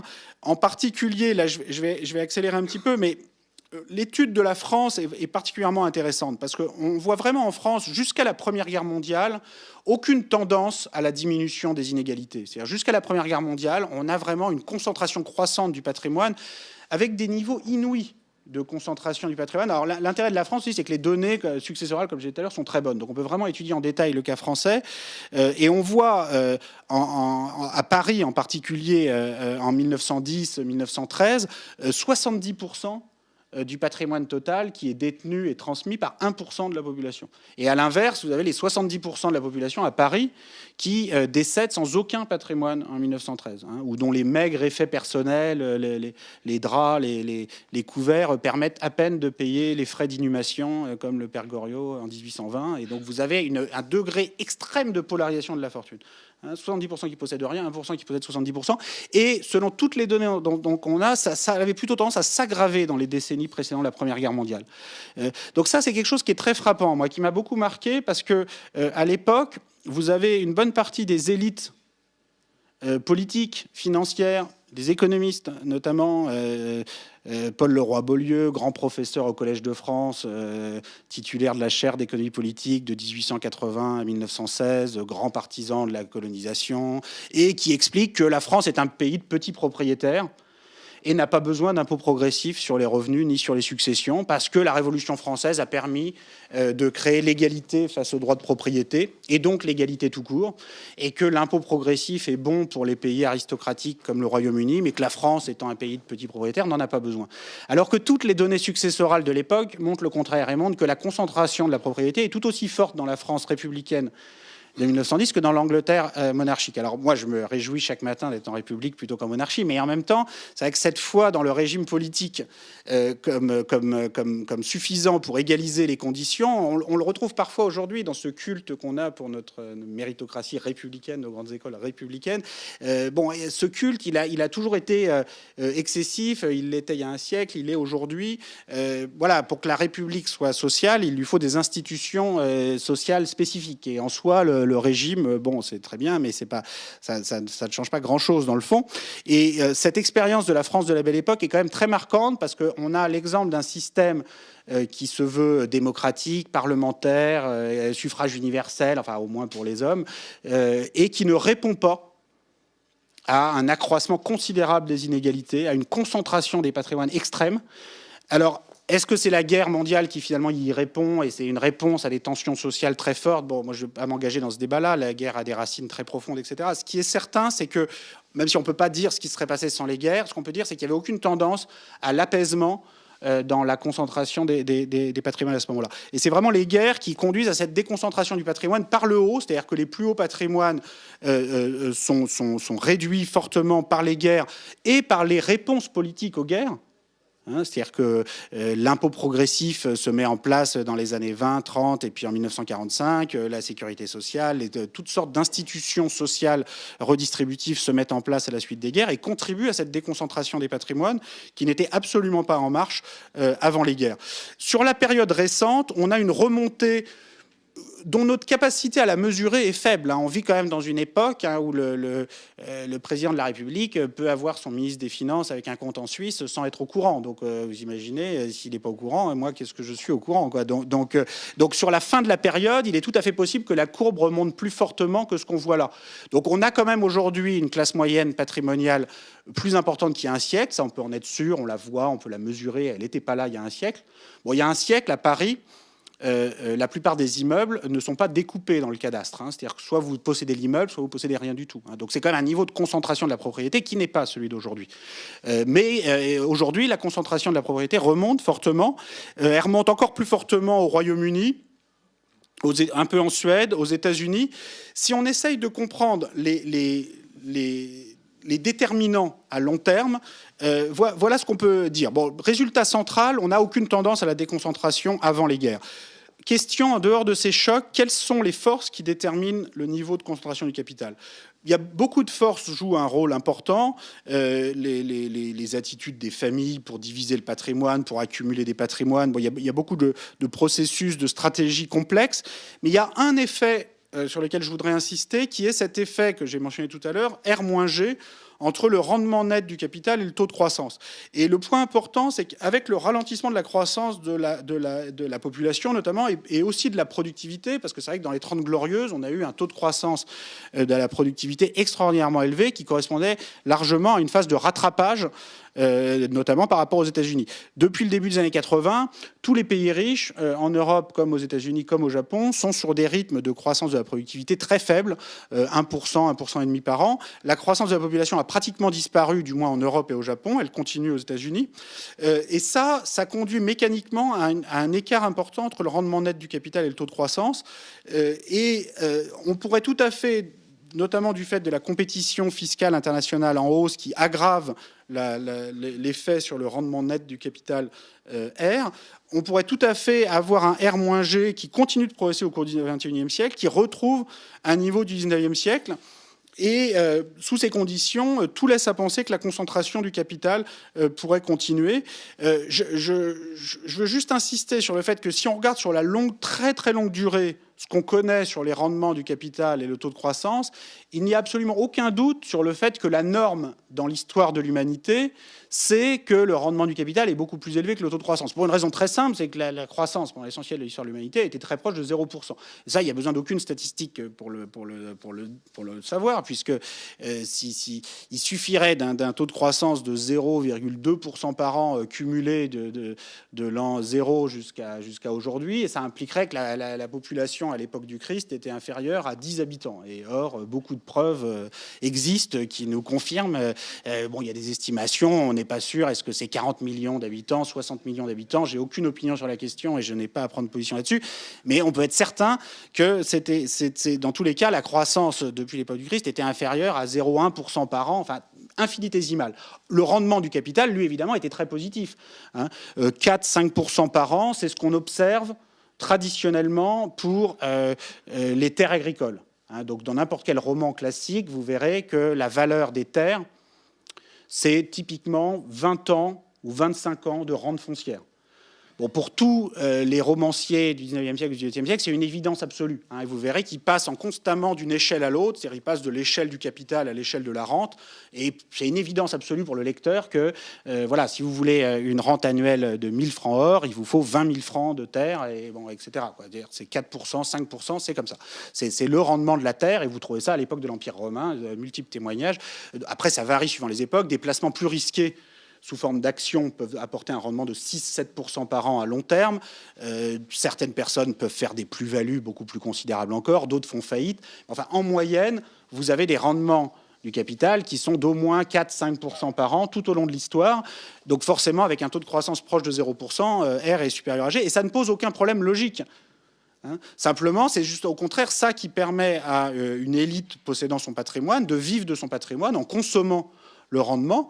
Donc, tant que le point important, c'est que la révolution industrielle n'a pas fondamentalement changé cette logique. C'est-à-dire qu'en fait, il faut vraiment une croissance très très élevée pour changer cette logique. Mais si la croissance n'est que de 1% par an, il est possible qu'elle ne soit que de 1% par an à l'avenir, et peut-être même qu'elle sera inférieure à ça. En fait, ça ne change pas fondamentalement cette logique, parce qu'avec une croissance d'1% par an, si vous avez un rendement de 5%, il suffit que vous réépargniez un cinquième des rendements de votre capital, et vous pouvez vous permettre d'en consommer les 4 autres cinquièmes, pour que votre capital croisse au même rythme que l'économie. Et donc que vous préserviez la situation de votre famille et de votre patrimoine relativement à votre société. Donc, autrement dit, une société avec R égale 5%, G égale 1%, finalement, c'est pas très différent d'une société avec R égale 5%, G égale 0%. Bon, il faut faire un peu plus d'efforts, il faut réépargner un peu plus que si vous êtes propriétaire terrien au XVIIe et XVIIIe siècle, mais pas beaucoup plus dans le fond. Et pourtant, 1% par an, c'est une croissance très rapide. C'était la croissance en France au XIXe siècle à la Belle Époque, c'est la croissance aujourd'hui. Bon, vous voyez, en 30 ans, ça veut quand même dire que... bon, les technologies de l'information n'existaient pas il y a 30 ans, il y a beaucoup de choses qui ont changé. À la Belle Époque, parfois, les collègues américains, lorsque je leur montre ces résultats sur la concentration du patrimoine en France, ils me disent « Oui, mais la France, en 1910, c'est une société stagnante, rurale. » Pas du tout. Enfin, on invente l'automobile, l'électricité, la radio, le transatlantique. Alors bon, c'est moins important que Facebook, mais c'est quand même important quand même comme découverte. Donc c'est pas du tout une société stagnante, la France de la Belle Époque. C'est la croissance industrielle avec des inventions en permanence. Mais malgré ça, 1% par an, il faut se faire à l'idée que c'est une croissance qui est en fait assez rapide, parce que ça veut dire 30% tous les 30 ans, ou même un peu plus, un tiers par génération. Ça veut dire que vous avez un tiers de l'économie qui est renouvelée chaque génération. Bon, il faut s'adapter. Hein. C'est-à-dire que pour que tout le monde trouve un emploi dans une société qui se renouvelle avec un tiers de secteurs d'activité en plus à chaque génération, on voit bien que c'est pas si facile que ça pour l'appareil de formation et pour l'organisation de la société dans son ensemble. Mais c'est pas suffisant pour contrer cet effet du rendement du capital. Donc là, il y a une contradiction logique fondamentale qui, je pense, n'est pas... Enfin, en tout cas, moi, ça m'a pris du temps à m'en imprégner, à le comprendre. Je pense que le fait qu'au XXe siècle, on a eu une croissance exceptionnellement élevée, en particulier une croissance de la population extrêmement élevée. Donc, dans ce taux de croissance qu'on voit ici au XXe siècle, la moitié, c'est de la croissance de la population, en fait. La croissance de la population mondiale a été considérable au cours du dernier siècle. Et d'après les prévisions les plus courantes, ne va pas continuer. La deuxième chose qui s'est passée au XXe siècle, évidemment, ce sont les chocs liés aux guerres qui font que le rendement du capital, ça c'est avant impôts et avant chocs liés aux guerres, si on rajoute les chocs de la période 1913-1950 et les impôts de la période 1950-2012, eh bien, le rendement du capital tombe en dessous du taux de croissance. Et ça a duré tellement longtemps, ce XXe siècle, avec des chocs très forts sur le capital et des impôts de l'après-guerre relativement élevés sur les bénéfices et sur le capital en général, qu'on a fini par croire que c'était un nouveau régime permanent dans l'après-guerre. En fait, il n'y a aucune raison logique pour que ce soit un nouveau régime permanent, et c'est plutôt le contraire. C'est-à-dire que là, bon, c'est très difficile de prévoir la suite, évidemment, mais tout laisse à penser que la croissance démographique va diminuer, que la croissance dans son ensemble va retomber vers des niveaux de 1% à 1,5% par an, et peut-être même moins. Moi, il y a des gens beaucoup plus pessimistes que moi. Et pour avoir 1,5% par an, il va quand même falloir inventer des sources d'énergie beaucoup plus propres que ce qu'on a actuellement sous la main. Sinon, ça ne peut pas durer très longtemps. Donc, 1,5% par an, c'est sans doute plutôt optimiste. Et avec ça, il y a toutes les raisons de penser que le rendement du capital net d'impôt sera plus élevé que la croissance. Alors tout dépend, bon je vais un peu accélérer, tout dépend évidemment des politiques fiscales notamment qui sont menées. Actuellement, on est sur une tendance, si on regarde les plus hauts patrimoines mondiaux, tels qu'ils nous sont décrits par le magazine Forbes, qui est tout sauf une source statistique neutre et fiable. Mais que voulez-vous? On vit dans une époque où les instituts statistiques publics ont presque démissionné de leur capacité à décrire correctement les patrimoines, et en particulier l'internationalisation des patrimoines. Et on continue de faire des enquêtes auprès des ménages où on demande gentiment aux gens quel est votre patrimoine, et on n'utilise pas du tout les transmissions automatiques d'informations bancaires qui seraient la seule façon de connaître des choses fiables sur les patrimoines. Donc on est bien obligé de prendre l'information où elle est. Donc moi c'est une source, c'est Classement Forbes que j'utilise avec beaucoup de précautions, mais qui néanmoins, dans tous les pays où il y a des classements faits par les magazines, on observe que les plus hauts patrimoines, par exemple sur ce tableau, progressent à des rythmes de 6-7% par an. Donc ça, c'est le rythme moyen de progression depuis que Forbes a commencé en 1987 son classement des milliardaires mondiaux. Si on prend une fraction constante de la population mondiale, évidemment, si il y a une population mondiale qui augmente, un PIB mondial qui augmente, c'est normal que le nombre de milliardaires augmente. Mais ce qui est plus intéressant, c'est que vous prenez une fraction constante de la population mondiale, vous regardez à quel rythme le patrimoine moyen de ce groupe augmente. Alors ce groupe, c'est pas toujours les mêmes personnes. Il y a des gens qui descendent, il y a des gens qui montent, bon, il y a des gens qui arrivent de nouveaux pays, etc. Mais il n'y a pas de raison, si vous prenez une fraction constante de la population mondiale, que son patrimoine moyen augmente plus vite que la moyenne. Là, il augmente plus vite que la moyenne, surtout il augmente 3-4 fois plus vite que la moyenne, puisqu'il augmente à 6-7% par an sur presque 30 ans, alors que le patrimoine moyen mondial par habitant adulte augmente de seulement 2,1%, le revenu moyen mondial de seulement 1,4%. Le fait que le patrimoine moyen augmente plus vite que le revenu moyen, ça correspond à cette hausse tendancielle du bêta dont je vous ai parlé tout à l'heure. On remarquera au passage que quand on dit que le PIB mondial a augmenté de 3,3% ces 20-30 dernières années, qui est à peu près le rythme actuel. Le PIB mondial va augmenter de 3,2% l'an dernier. C'est plus de la moitié, c'est de la population. 1,9% de croissance de la population adulte mondiale et seulement 1,3% de revenus par habitant. C'est important de comprendre qu'on n'est pas encore complètement sorti de la transition démographique. On va en sortir, d'après les prévisions qu'on a, mais là, on est encore dans une période où on en a un renouvellement très fort de la population mondiale qui donne un sentiment de croissance au niveau mondial plus fort, beaucoup plus fort que n'est la réalité en termes de pouvoir d'achat par habitant. Enfin, toujours est-il que le haut de la distribution des patrimoines augmente 3-4 fois plus vite que la moyenne. Donc on est clairement dans une phase où R est très supérieur à G et où on a une augmentation. Le R est tellement élevé pour les plus hauts patrimoines qu'elles réépargnent, en tout cas qu'ils ne consomment pas la totalité de leur rendement. Et donc la concentration des patrimoines s'accroît. On retrouve ça lorsqu'on utilise une source plus fiable que les classements Forbes que j'ai utilisés dans mon bouquin, qui sont les rendements des dotations des universités américaines. Comme vous savez, beaucoup d'universités aux États-Unis ont des rendements, ont des dotations en capital importantes. Bon, si vous prenez les trois plus grandes, Harvard, Yale, Princeton, en fait, c'est pas difficile. Dans les années 80, elles avaient quelques milliards de dotations. Aujourd'hui, elles ont plusieurs dizaines de milliards. Encore en 1990, Harvard avait 3 milliards de dotations. 30 milliards aujourd'hui. Donc, un rendement réel. Et c'est pas les dons des anciens élèves. Les dons des anciens élèves sont ridicules par rapport au rendement de la dotation. C'est moins de 0,5% par an en pourcentage de la dotation. Ils sont beaucoup plus pingres que ce qu'on dit, en fait. Et par contre, le rendement de la dotation elle-même est de 10% en termes réels sur 30 ans. Donc ça vous fait passer des dotations. Alors on peut dire, bon, c'est pas grave parce que Harvard utilise très bien l'argent pour produire plein de prix Nobel, tout ça. Bon, d'abord, c'est pas sûr qu'ils utilisent toujours très bien l'argent. Et puis, si vous étendez ça aux plus hautes fortunes mondiales, vous voyez, vous avez quand même un mécanisme d'accroissement des inégalités qui est assez inquiétante. Et toutes les universités aux États-Unis sont loin, évidemment, d'être aussi riches. Donc ça, ce sont des données qui permettent de mieux comprendre la mécanique du rendement du capital en fonction de sa taille initiale, que j'utilise dans le livre, mais sur lequel je n'ai pas vraiment le temps de me pencher trop. Alors, je n'ai pas vraiment non plus le temps de parler de façon approfondie de ce troisième point. Je ne sais pas combien de temps je parle, mais il est sans doute déjà assez tard. Et donc, je vais vraiment conclure très vite pour dire que, les formes de l'inégalité en Amérique sont différentes des formes qu'on observe en Europe et au Japon. Historiquement, d'abord parce que vous avez une croissance démographique en Amérique qui change tout. C'est-à-dire que l'Amérique est passée de 3 millions d'habitants au moment de l'indépendance à 300 millions aujourd'hui. Donc c'est plus le même pays. La France est passée de 30 millions au moment de la Révolution française à 60 millions aujourd'hui. Donc c'est presque le même pays, presque les mêmes familles, presque les mêmes immeubles. Enfin, pas tout à fait quand même, mais ça croît lentement, quoi.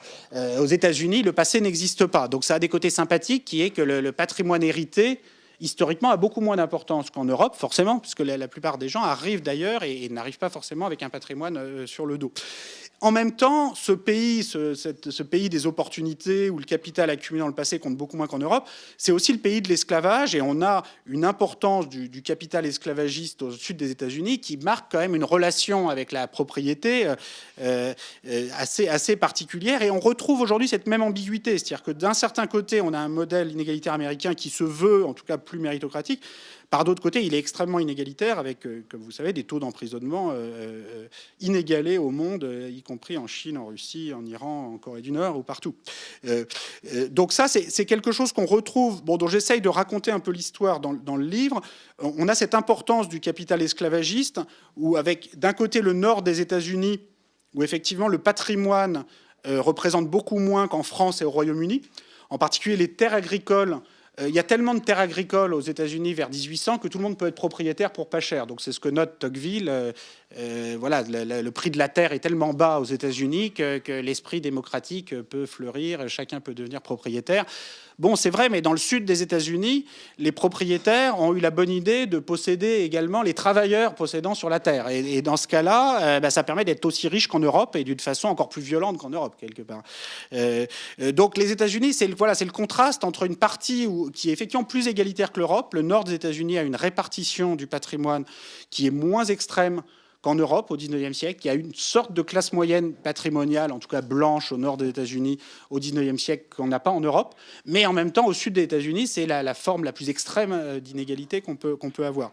Alors aujourd'hui, les choses sont différentes, mais c'est vrai que dans cette explosion des très hauts revenus américains que je vous ai montré tout à l'heure, qui est en partie liée aux plus-values, aux stock options, mais pas seulement. C'est-à-dire que même hors des plus-values, on a une augmentation des très hautes rémunérations américaines qui est très forte au cours des 30 dernières années, qui fait que, alors que l'Europe était plus inégalitaire que les États-Unis en termes de revenus au début du XXe siècle, les États-Unis sont devenus beaucoup plus inégalitaires que l'Europe aujourd'hui. Comment expliquer tout ça ? Peut-être une plus forte inégalité des moyens éducatifs aux États-Unis, c'est-à-dire qu'entre Harvard et Iowa State University, il y a vraiment des écarts très forts. Bon, en même temps, c'est pas que le système éducatif français ou européen soit particulièrement égalitaire, mais c'est possible qu'il y ait quand même un effet de concentration encore plus fort des moyens éducatifs, notamment dans l'enseignement supérieur, aux États-Unis. Ça suffit pas pour expliquer l'envol des très hautes rémunérations. Il y a vraiment un phénomène, je dirais, plus culturel et plus économique aussi et financier lié à l'envol des revenus des supercadres. Alors pour certains aux États-Unis, cet envol des revenus des supercadres, c'est une façon qui permet l'enrichissement sans l'héritage. Et on retrouve ce même discours un peu de ce supposé modèle hyper méritocratique dans plusieurs textes de Napoléon et aussi plus généralement dans toute la réflexion en France sur l'échelle des salaires de la fonction publique au XIXe siècle, où en France, on assume, après la Révolution française, des très très hautes rémunérations pour les préfets, pour le haut de et avec l'idée, chez Napoléon en particulier, qu'il faut que le préfet gagne suffisamment pour pouvoir rivaliser en élégance et en dignité et en qualité de vie avec les notables les plus riches de son département. Donc il y a une espèce de course-poursuite, si vous voulez, entre le super cadre et le super rentier. C'est-à-dire qu'il faut absolument payer très bien. Et de fait, les plus hauts fonctionnaires en France gagnent, vous avez jusqu'à la Première Guerre mondiale, les directeurs d'administration centrale ou même les professeurs d'université qui étaient très riches à cette époque, vous avez des traitements de 100 000 francs or, 50 000 francs or à des époques où le garçon de bureau gagnait 500 francs dans l'année. Vous avez des échelles de 1 à 100 dans la haute fonction publique française. Quand on explique que la France est le pays éternel de l'égalité, enfin, c'est une gigantesque blague. Enfin, la France est parfaitement capable d'assumer une inégalité extrême dans ces grandes écoles, par exemple aujourd'hui, dans les moyens qui sont alloués par rapport aux universités, ou dans ces échelles de la fonction publique au XIXe siècle.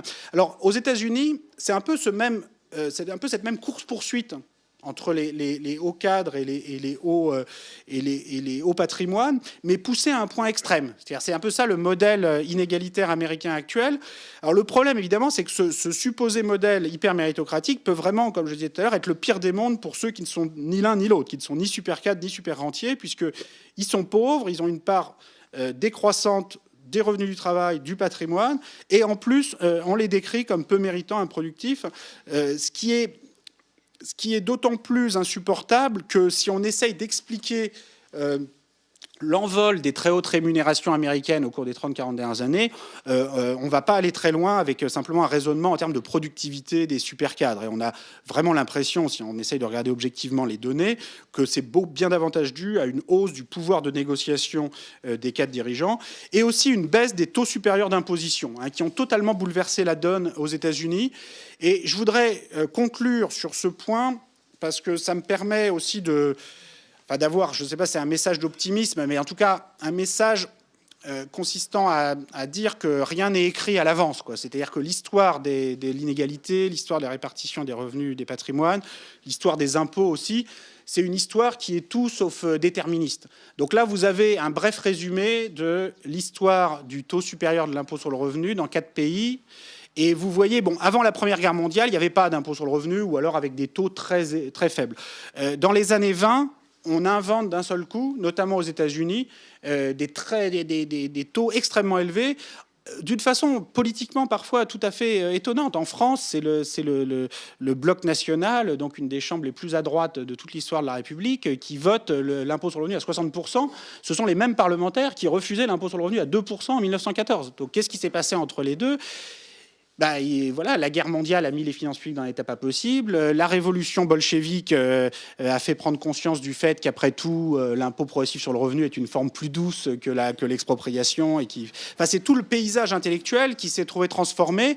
Ça montre aussi que les gouvernants font parfois, quand ils arrivent au pouvoir, des choses très différentes de ce qu'ils avaient prévu avant d'y arriver. Et d'autant plus qu'ils n'ont pas toujours prévu grand-chose. Et donc, ça leur permet de... Bon, on voit aussi que les États-Unis... le Royaume-Uni ont connu une grande passion égalitaire au cours du siècle et des années 30 aux années 80 ont eu des taux d'imposition 80-90% qu'on n'a jamais eu en France sur les plus hauts revenus, qu'on n'a jamais eu en Europe en général. C'est-à-dire le seul moment où l'Allemagne, regardez l'Allemagne, a un taux de 90% là, en 46, 47, 48, c'est uniquement parce que leur barème d'impôt est fixé par les États-Unis. C'est les autorités d'occupation américaines qui fixent le barème. Et dès que l'Allemagne, dès que la République fédérale retrouve sa souveraineté en 49, elle redescend très rapidement le taux, parce que ça lui paraît fou, ces taux d'imposition à 80-90%. Exactement la même chose au Japon. Là, j'ai pas mis le Japon sur le graphique, mais exactement la même chose. De 46 à 48, le taux supérieur est de 90% au Japon. Il retombe très vite dès que le Japon retrouve sa souveraineté fiscale. Et si les États-Unis font ça en Allemagne et au Japon, c'est pas pour les punir, hein. Ils font juste la même chose que ce qu'ils font aux États-Unis en même temps. Donc ils leur apportent la démocratie et l'impôt confiscatoire sur les très hauts revenus parce que ça va ensemble dans la conception américaine de l'époque. Donc tout ça montre que les choses peuvent changer plus vite qu'on croit et qu'on n'est pas... Enfin, l'idée qu'il y a des identités nationales éternellement égalitaires ou éternellement inégalitaires est fausse. Il y a des combats politiques, il y a des luttes sociales, il y a des événements historiques qui font que tout ça change parfois de façon étonnante.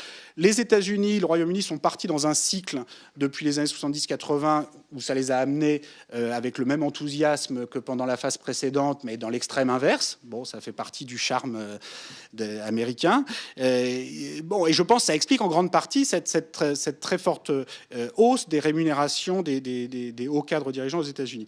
On a la même évolution pour l'impôt sur les successions, dont on voit là aussi que ce sont les États-Unis, le Royaume-Uni, qui ont eu un impôt sur les successions avec des taux supérieurs extrêmement élevés au XXe siècle, beaucoup plus que la France et l'Allemagne, sauf quand l'Allemagne était occupée par les États-Unis.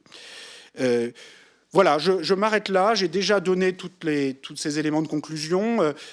C'est une histoire politique. On ne peut pas simplement appliquer des catégories de l'histoire économique pour comprendre cette histoire. C'est l'histoire de la répartition des richesses. Elle est toujours sociale, culturelle, politique. Je ne pense pas qu'il faille découper ces différentes formes de savoir historique et de recherche en sciences sociales. Mes conclusions sont tout de même un peu moins apocalyptiques que celles de Karl Marx, bon, ce qui ne met pas la barre très très haut, mais c'est toujours ça, c'est-à-dire que d'une certaine façon, elles sont en même temps plus inquiétantes que celles de Marx, parce qu'au moins chez Marx, il y a un schéma, il y a une solution qui arrive au bout du schéma explicatif, qui est que vous avez une apocalypse généralisée à la fin, avec la baisse tendancielle du taux de profit, qui fait que les pays capitalistes vont finir par se battre entre eux pour protéger leurs investissements extérieurs, etc. Moi, ce que je vois dans mon analyse historique, c'est qu'on peut tout à fait continuer. D'un point de vue strictement économique, on peut tout à fait continuer éternellement avec un rendement du capital plus élevé que la croissance. Ça pose aucun problème d'un point de vue économique. Par contre, d'un point de vue politique, ça peut poser des problèmes parce que ça conduit à une concentration du patrimoine très forte. Mais si l'appareil de persuasion des élites ou l'appareil de répression des élites suivant les pays ou les deux ensemble est suffisamment convaincant, d'un point de vue strictement économique, ça peut continuer éternellement comme ça. Donc il n'y a pas d'issue économique à tout ça. En particulier quand on dit à force d'accumuler toutes ces dettes, tout ça va exploser. Mais non, pas du tout, parce qu'on accumule plus de patrimoine que de dettes, ou au moins autant de capital que de dettes. Donc finalement, le ratio capital sur revenu, non seulement il baisse pas, mais il augmente plutôt. Sans doute, il finira par se stabiliser éventuellement à un niveau très élevé. Mais en tout cas, il n'y a pas de raison que tout ça s'arrête. En tout cas, pas pour des raisons strictement économiques. Et R plus grand que G, c'est une contradiction qui n'a rien à voir avec une imperfection du marché. La solution idéale, ce serait une coopération internationale parfaite avec un impôt progressif sur le capital au niveau mondial. C'est pas sûr du tout que ça se produise.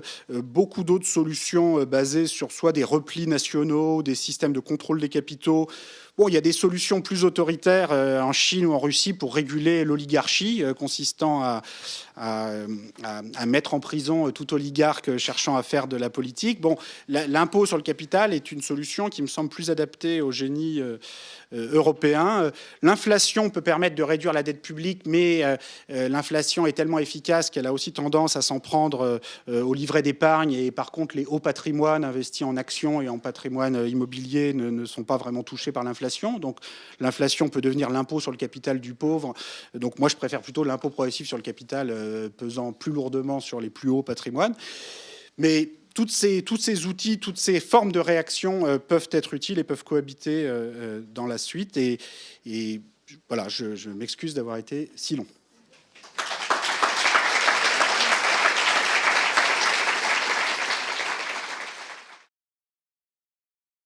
Fréquemment, dans les études historiques économiques, on tient compte de l'inflation pour permettre des comparaisons dans la durée.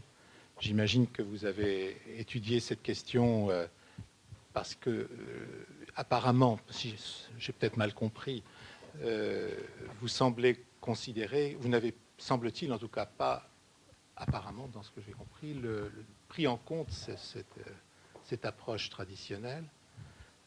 Sans doute vous avez des raisons pour cela. Est-ce que, j'imagine bien sûr qu'une des raisons, c'est probablement le fait que l'inflation s'applique aussi bien aux revenus du capital qu'au capital et aux revenus proprement dit. Mais n'est-ce pas considérer que l'inflation s'appliquerait d'une manière équivalente au capital qu'aux revenus? Ce n'est peut-être pas le cas. Et peut-être que dans l'évolution relative des revenus aujourd'hui par rapport au prix, par exemple, de l'immobilier, c'est peut-être pas uniquement une question de bulle, ou en tout cas le mot bulle, je ne sais pas exactement ce qu'il recouvre dans ce cas-là. Et quelle est votre appréciation? Pourquoi avez-vous, semble-t-il, sauf à ce que vous me disiez l'inverse, pourquoi avez-vous écarté cette approche traditionnelle de désinflation pour permettre des comparaisons historiques?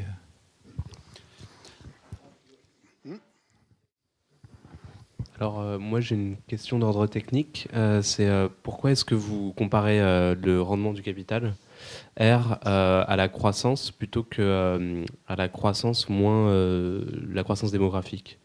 Parce que ce serait plutôt la croissance moins la croissance démographique qui donnerait la hausse du revenu d'une année sur l'autre. Voilà, peut-être dans votre exposé, vous avez peu évoqué le progrès technique.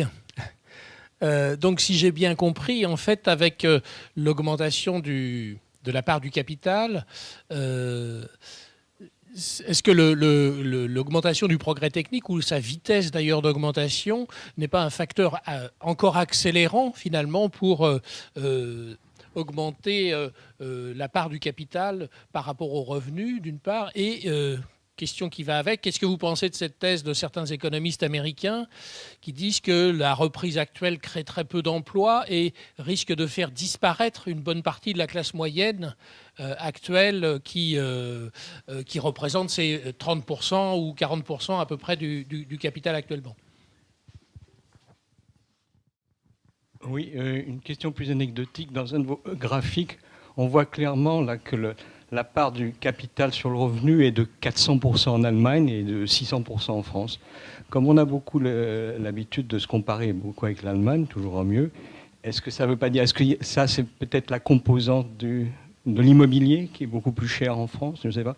Est-ce que ça ne mérite pas un développement dans l'état actuel des choses, où on est toujours en train de mettre l'Allemagne en avant, ce qui montrerait qu'elle serait d'ailleurs plus égalitaire que nous, là.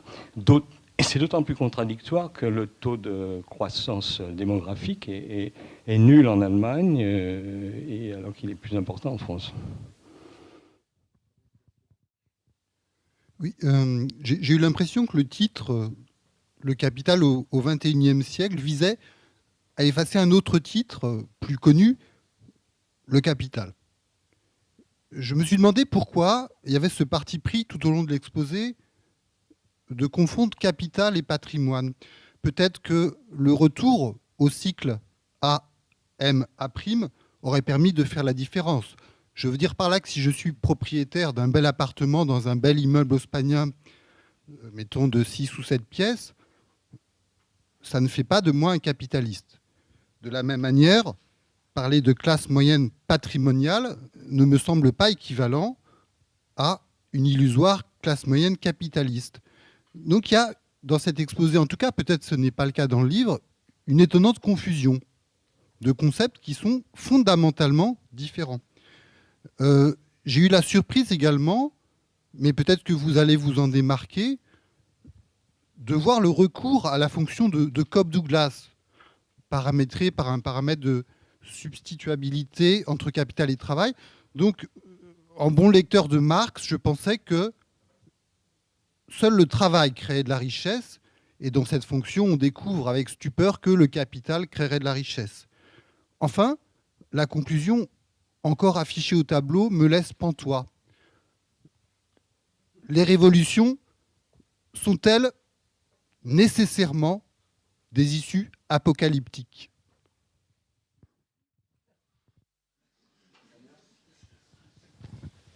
Bonsoir. Moi, j'ai une question toute simple. Vous parlez pas du tout de la Chine et à un moment donné, vous parlez des 8 plus gros PIB et je sais pas, vous les remplacez par l'Australie. Donc, est-ce que c'est parce qu'il y a pas assez de données ou tout simplement parce que c'est trop récent? Je sais pas. Voilà. Merci.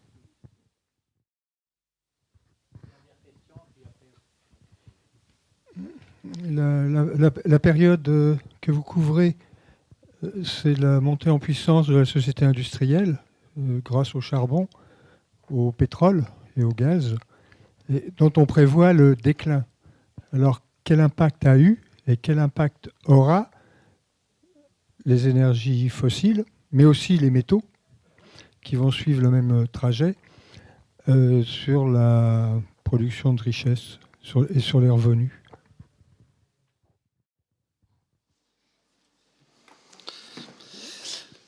Bon, ben, merci pour toutes ces questions. Je vais essayer de les reprendre dans l'ordre. Alors, l'inflation, elle est pleinement prise en compte. Hein, et dès le chapitre 1, je fais toute la chronologie de l'inflation au cours des 3 derniers siècles et j'explique tout le rôle que ça va jouer dans l'analyse qui suit. Donc c'est vrai que là, j'ai pas eu le temps de... Je l'ai évoqué quelques fois, mais j'ai pas eu le temps de reprendre exactement le rôle joué par l'inflation. L'inflation peut jouer un rôle et a joué historiquement un rôle énorme pour redistribuer le capital. C'est-à-dire qu'en soi, l'inflation n'augmente pas ni ne diminue le ratio bêta. Ce serait quand même miraculeux si la planète entière pouvait augmenter ou diminuer son bêta juste en imprimant des billets de banque. Quand même. Donc par contre, elle peut redistribuer très fortement le capital. Parce que concrètement, historiquement, l'inflation a surtout permis de liquider des dettes publiques et donc d'appauvrir ceux qui détenaient la dette publique. Mais du point de vue du capital national, la dette publique, c'est rien du tout, parce que c'est juste certaines personnes qui ont une créance vis-à-vis d'autres. Mais ça ne l'influe pas du tout sur le bêta au niveau national ou en tout cas au niveau mondial. Mais par contre, ça redistribue. C'est une force de redistribution du capital très importante. De même que la création monétaire et les banques centrales jouent un grand rôle pour redistribuer le capital. Parce que quand si vous créez des milliards de dollars et que vous allez les prêter à tel secteur plutôt qu'à tel autre, vous redistribuez. Alors après, quel est l'impact sur le niveau global d'accumulation du capital? Bon, ça peut aller dans les deux sens. C'est-à-dire, si le fait de liquider par l'inflation les dettes publiques du passé, ça permet de repartir dans une reconstruction comme en France en 1945-50 de façon plus rapide, c'est très positif. Après, si la création monétaire, vous l'utilisez pour protéger des secteurs et empêcher d'autres entrants d'arriver sur le secteur, ça peut être négatif. Donc, tout dépend de ce que vous faites, des quantités de monnaie que vous imprimez. Il n'y a pas de réponse générale. Mais dans le cas, quand même, des liquidations par l'inflation des dettes publiques au XXe siècle, je pense que ça a été plutôt ça a été des expériences réussies. Ça a laissé une trace compliquée dans les mémoires. Parce que, prenez la France. Parce qu'on dit toujours l'Allemagne est traumatisée par l'inflation des années 20. Bon, c'est vrai, mais je pense que la France aussi a un traumatisme fort. Vous avez en France, en 1945, 46, 47, 48, 49, 5 années de suite, plus de 50% d'inflation par an. Alors, il n'y a plus de dette publique à la sortie. Hein. En 1950, la dette publique, qui pourtant en 1944-45 est de près de 200% du PIB, hein, parce qu'on dit aujourd'hui, c'est horrible, on a 100% du PIB en dette publique, mais il y a déjà eu 2 fois plus que ça dans l'histoire. Le Royaume-Uni au XIXe siècle avait 200% du PIB, en France aussi en 1944-45. Mais quand vous avez 50% d'inflation, oui, mais vous savez, au niveau mondial, c'est toujours détenu par des humains. Hein, donc ça revient au même. Si on raisonne à une échelle un peu plus large, au niveau européen, on détient notre dette. C'est-à-dire que ce qui est détenu en dehors de l'Europe est inférieur à ce que les Européens détiennent en dehors de l'Europe. Donc au total, l'Europe n'est pas possédée par l'émir du Qatar, quoi, contrairement à ce qu'on prétend parfois. L'Europe détient dans le reste du monde plus d'actifs financiers que le reste du monde en détient en Europe. Donc au total, c'est comme si notre dette était strictement interne. Alors, en 1900, à l'après-guerre, on liquide la dette dans l'inflation. Vous voyez, quand vous avez 50% d'inflation 5 années de suite, en 1950, la dette publique, c'est moins de 20% du PIB. Et c'est plutôt une bonne chose. Sauf qu'au passage, vous avez aussi liquidé toute l'épargne monétaire de classe moyenne, de classe populaire, de personnes âgées. Et vous vous retrouvez en 1956 à créer le minimum vieillesse parce que vous avez une pauvreté du troisième âge. Bon, de toute façon, parce que le système de retraite était totalement défaillant à l'époque, mais aussi parce que le peu d'épargne monétaire qu'avaient les personnes âgées au sortir de la guerre était totalement laminé par l'inflation. Donc l'inflation, c'est une arme très puissante au cours de l'histoire pour réduire des dettes publiques, mais elle est tellement puissante qu'elle détruit beaucoup d'autres choses sur son passage. Et on ne sait pas trop l'arrêter. Donc... mais ça joue un rôle très important dans toutes ces histoires, et ça n'a pas commencé au XXe siècle, les assignats révolutionnaires, la dette publique en France. Enfin, donc j'essaye vraiment de raconter cette histoire dans le livre, la façon dont la France se retrouve en 1815 avec aucune dette publique, alors qu'au contraire, les Anglais qui refusent l'inflation avec obstination jusqu'aux années 60, 1960, mettent un siècle de 1815 à 1913 pour réduire leur énorme dette publique. Et pendant un siècle, parce qu'ils refusent l'inflation, parce qu'ils refusent aussi l'impôt sur le capital privé, les Anglais consacrent en intérêt de leur dette à leur propre rentier 2-3 fois plus que tout ce qu'ils investissent dans leurs écoles. Ce qui est quand même un peu bête pour préparer le XXe siècle.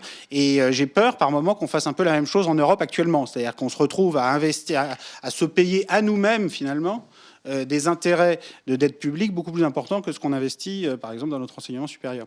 Donc cette analyse de l'inflation, elle joue un rôle avec les limites qu'a l'inflation par rapport à des solutions plus organisées, telles que l'impôt progressif sur le capital privé, qui permet mieux que l'inflation de cibler qui va être protégé, les petits patrimoines, et qui va être mis à contribution, les plus hauts patrimoines. L'inflation ne fait pas dans le détail. Est-ce que le rendement du capital doit être comparé au taux de croissance dans son ensemble ou simplement au taux de croissance de la productivité ? C'est une question compliquée. Pour certaines choses, on peut vouloir le comparer à la taux de croissance de la productivité.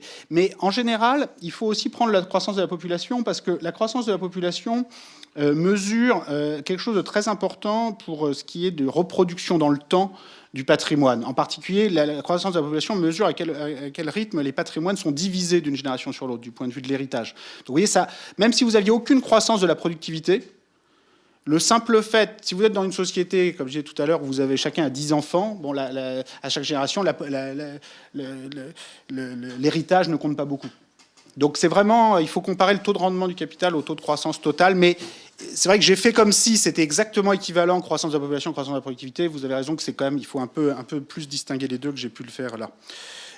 Le rôle du progrès technique dans le schéma explicatif, le progrès technique, il détermine le rythme de croissance de la productivité à long terme, donc ça joue un rôle important dans mon schéma R versus G.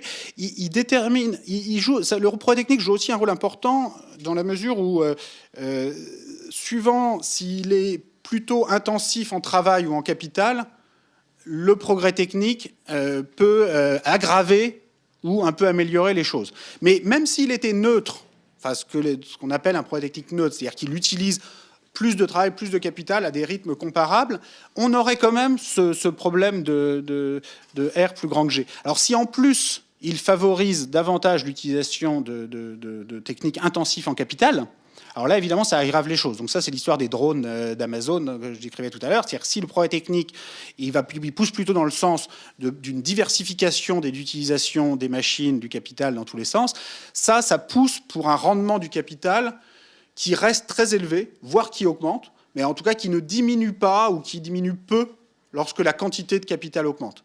Donc, si vous voulez, ça pousse complètement dans le sens inverse que la force de baisse tendancielle du taux de profit qui devrait ramener le rendement à la baisse quand la quantité de capital augmente. Là, le progrès technique biaisé en forme de capital peut contrecarrer ça. Le cas de l'Allemagne. Pourquoi l'Allemagne a un bêta de 400% contre 600% en France et en Angleterre? Alors, je pense que c'est la résultante de beaucoup d'effets et honnêtement, je ne suis pas capable de complètement distinguer le poids exact de chaque. Mais chaque effet est intéressant, donc je vais les mentionner rapidement. D'abord, on a quand même une augmentation du bêta en Allemagne qui est aussi forte, et même encore plus forte qu'en France et qu'au Royaume-Uni depuis les années 50-60. C'est juste qu'ils partaient de plus bas. Donc en partie, ils partaient de plus bas parce qu'en 1950, l'Allemagne est vraiment très bas en termes de bêta. Mais bon, simplement, il y a aussi sans doute en partie des problèmes de mesure. C'est-à-dire c'est possible que les comptes allemands sous-estiment un peu le bêta depuis le début. Mais la progression, en tout cas sur la période, vous verrez, elle est tout aussi forte en Allemagne qu'en France et qu'au Royaume-Uni. Alors après, dans les autres facteurs qui peuvent expliquer un bêta un peu plus faible, enfin structurellement plus faible en Allemagne, il y a les prix de l'immobilier. Donc ça, c'est tout à fait possible, et c'est un peu ce qui se passe actuellement, que les prix de l'immobilier quand même vont augmenter en Allemagne dans les années qui viennent et peuvent se réduire en France, au Royaume-Uni. Peut-être aussi que ça va rester là parce qu'on a un pays qui est plus polycentrique et où il y a moins de concentration de l'immobilier sur des grands centres urbains. Il peut y avoir aussi des facteurs de régulation du marché immobilier, c'est-à-dire que le contrôle des loyers est un peu plus fort en Allemagne, et il faut bien voir que le bêta, il reflète à la fois des effets réels d'accumulation de capital, mais aussi des effets sociaux, entre guillemets, c'est-à-dire quelles sont les institutions par lesquelles le marché met un prix sur le capital et par lequel on limite aussi la capacité du marché à mettre un prix sur le capital. Donc ça vaut aussi bien pour le capital immobilier. Donc par exemple, si vous avez un contrôle des loyers très fort, ça limite le niveau des loyers, ça limite aussi la valeur de l'immobilier qui va avec. Donc ça peut jouer un rôle en Allemagne, et ça explique une partie du faible bêta aussi en France, au Royaume-Uni dans les années 50-60. L'équivalent pour le capital investi dans les entreprises, c'est toutes les règles qui touchent à la régulation de la propriété des entreprises. Donc concrètement, le plus faible bêta en Allemagne, et en particulier le fait qu'il y ait une beaucoup plus faible capitalisation boursière en Allemagne, peut refléter le fait qu'en Allemagne, l'actionnaire n'est pas tout puissant, ou est moins tout puissant dans le capitalisme rénan, en tout cas, qu'il ne l'est dans les pays anglo-saxons et qu'il ne l'est en France aussi, pour le coup. C'est-à-dire que concrètement, vous avez un nombre de sièges non négligeables pour les salariés, qui sont des sièges pas simplement consultatifs dans les conseils d'administration, qui sont des sièges décisionnels, y compris en l'absence de toute participation au capital. Et ça, il est possible que ça diminue la valeur de marché des actions, ce qui n'est pas une mauvaise chose. Visiblement, ça ne les empêche pas de fabriquer des voitures. Donc en soi, je veux dire, le fait d'avoir un bêta plus faible, vous savez, dans la courbe, on a l'Espagne, l'Italie ont des bêtas prodigieusement élevés. Bon, c'est pas clair que ce soit forcément une très bonne chose. Ça peut être aussi le signe que la production au dénominateur n'est pas aussi élevée qu'elle devrait, et qu'il n'y a pas de limite, disons, au capitalisme privé et à la façon dont on met un prix de marché sur le capital et dont le propriétaire en est pleinement propriétaire. Alors, la question sur le capital, le patrimoine, est-ce que tout ça c'est la même chose? Est-ce que quelqu'un qui possède un appartement est un capitaliste? Alors, je ne sais pas, est-ce que quelqu'un qui possède un immeuble est un capitaliste? Est-ce que quelqu'un qui possède 10 immeubles est un capitaliste? Bon, je ne sais pas, moi c'est vrai que je préfère quand même prendre en compte toutes les formes de détention, aussi bien de patrimoine immobilier que de patrimoine financier, parce qu'en pratique, il y a quand même une porosité. Bon, c'est vrai, c'est pas la même chose, un petit propriétaire qui possède juste son appartement et quelqu'un qui possède un très grand portefeuille d'actions en entreprise. Je vous suis tout à fait là-dessus.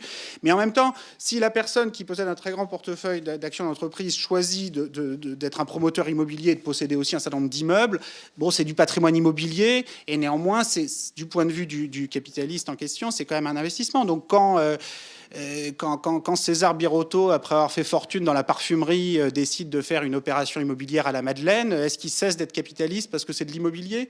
Je ne crois pas. Donc je pense que essayer d'avoir une vision globale du capital et des différents actifs immobiliers et financiers, c'est plutôt une bonne chose. Et en particulier, le rendement du capital, c'est en partie les loyers, la valeur locative, c'est une partie importante des rendements du capital. Et Bon, maintenant, il y a des histoires particulières à chaque forme de capital. Et l'histoire du capital immobilier n'est pas l'histoire du capital boursier, n'est pas l'histoire du capital pétrolier, esclavagiste. Donc, il ne faut pas non plus toujours agréger tout en une seule forme de capital cas. C'est limitatif. Et j'essaye dans le livre de rendre justice à toute cette multidimensionnalité du capital. Alors, sur l'apocalypse révolutionnaire qui était tout à l'heure là, oui, vous avez raison, la révolution, c'est pas forcément apocalyptique. Bon, les guerres, c'est mieux si on peut faire sans, mais parfois c'est nécessaire. Je veux dire que, vous savez, moi je suis pas... Bon, entre il y a toute forme de redistribution du capital. Il y a la forme parfaitement apaisée qui est la forme fiscale, où il y a un grand agora mondial ou national, voilà, et où on se met d'accord sur un barème d'imposition, où chaque classe sociale va être imposée suivant l'état de droit, avec des règles précisées à l'avance. Bon, ça, c'est la forme un peu idéale, apaisée de la redistribution. Bon, il y a l'autre forme extrême qui est la guerre, qui existe pas seulement dans le passé lointain, mais qui existe dans le passé pas si lointain que ça. Moi, je fais partie d'une génération, quand j'étais élève ici, qui a été très marquée par la première guerre du Golfe en 1991, où les pays occidentaux, en quelques semaines, ont décidé d'envoyer 1 million d'hommes de troupes pour aller rendre le capital pétrolier aux émirs du Koweït. Donc ça, c'est un exemple de redistribution du capital par les armes d'une façon tout à fait extrême. Alors, manque de peau, ça allait sans doute dans le mauvais sens comme redistribution du capital. Mais c'est important de s'en rappeler parce que quand on dit aujourd'hui la puissance publique ne peut rien faire face aux Bahamas ou à Jersey, ils sont trop forts pour nous, c'est pas possible, nous ne pouvons que nous agenouiller face à la puissance des paradis fiscaux, bon, ça fait quand même doucement rigoler, quoi, parce qu'on a quand même l'impression que quand la puissance publique veut faire respecter ses décisions, elle sait le faire, et bon, il n'y aurait pas besoin d'envoyer d'1 million d'hommes de troupes à Jersey pour changer la régulation financière. Un petit embargo suffirait instantanément à obtenir le résultat. Donc moi, je me fais pas... Vous savez, vous avez raison, la guerre, elle existe comme forme de redistribution, la révolution, l'impôt, et moi, je suis pas... Je pense que le monde réel, il est toujours entre les deux, entre ces deux extrêmes, et parfois il utilise aussi ces deux extrêmes. Bon, simplement, ça n'empêche pas d'essayer de débattre sereinement de ce que pourrait être une redistribution apaisée, idéale, sans pour autant se faire d'illusions sur le fait que les formes que prendront ces redistributions à l'avenir seront sans doute assez éloignées de ces formes idéales. La Chine, elle était là il y a un instant, mais... Et elle est repartie. J'essaye de faire jouer aux pays émergents un rôle quand même dans le livre. Bon, c'est vrai que les données historiques sur la Chine ou sur les pays moins développés sont beaucoup plus limitées que pour la France, le Royaume-Uni, les États-Unis, l'Allemagne, le Japon. Donc c'est vrai que ce livre traite beaucoup des pays développés, mais essaye, quand je me projette dans l'avenir, de faire jouer tout son rôle à la Chine et en particulier du point de vue de la patrimonialisation du monde et de la Chine en particulier qui joue un rôle important dans le livre. Et je finis sur la dernière question en notant que la question des énergies fossiles joue également un rôle sans doute insuffisant dans le livre, mais joue un certain rôle, notamment à travers l'analyse un peu du déversement du capital pétrolier sur le capital financier. C'est-à-dire qu'il y a quand même un des phénomènes qui se joue actuellement, c'est l'accumulation par les pays pétroliers de portefeuilles financiers extrêmement importants sur les autres pays, qui font que même quand il n'y aura plus de pétrole, qui finira sans doute par arriver. Bon, personne ne sait à quelle date, personne ne sait jusqu'où monteront les prix d'ici là, etc. Mais bon, visiblement, il y a quand même encore de quoi accumuler des portefeuilles financiers importants pour les pays pétroliers concernés. Toujours est-il que même quand il n'y en aura plus et qu'il n'y aura plus de recettes tirées directement du pétrole pour ces pays-là, ces pays auront accumulé des portefeuilles financiers qui, eux, continueront d'être là et qui feront que les pays en partie possédés par eux pourraient se retrouver à leur verser des niveaux d'intérêts, de dividendes, de loyers pas négligeables du tout. Donc, à l'heure d'aujourd'hui, l'Europe n'est pas possédée par l'émir du Qatar, pas plus que par les fonds pétroliers norvégiens ou russes, etc., qui restent de taille limitée par rapport à l'ampleur du capital européen. Mais si on fait des projections très incertaines à l'horizon 2020, 2030, 2040, ça peut quand même prendre une ampleur assez considérable. Pas forcément aussi importante que le capital financiers détenus à l'époque coloniale par la France et le Royaume-Uni vis-à-vis du reste du monde. Mais bon, évidemment, la différence, c'est que là, les pays européens pourraient se retrouver dans le rôle du possédé plutôt que du possédant. Donc, c'est beaucoup plus inquiétant pour les personnes concernées. Donc, ça joue un certain rôle dans le livre. Bon, après, sur les formes suivantes d'énergie, j'ai rien d'intelligent à dire là-dessus. Donc, ça... la question est posée dans le livre comme elle mérite de l'être, mais j'ai aucune réponse particulière à apporter nouvelle sur la question. Bien, on essaye une autre série de questions avant de lever la séance. Et je commencerai par personnellement, je vous poserai une question. J'ai trouvé le livre est vraiment très, très intéressant dans la mesure où il présente des séries qui vont sur 2 à 3 siècles d'évolution du capitalisme.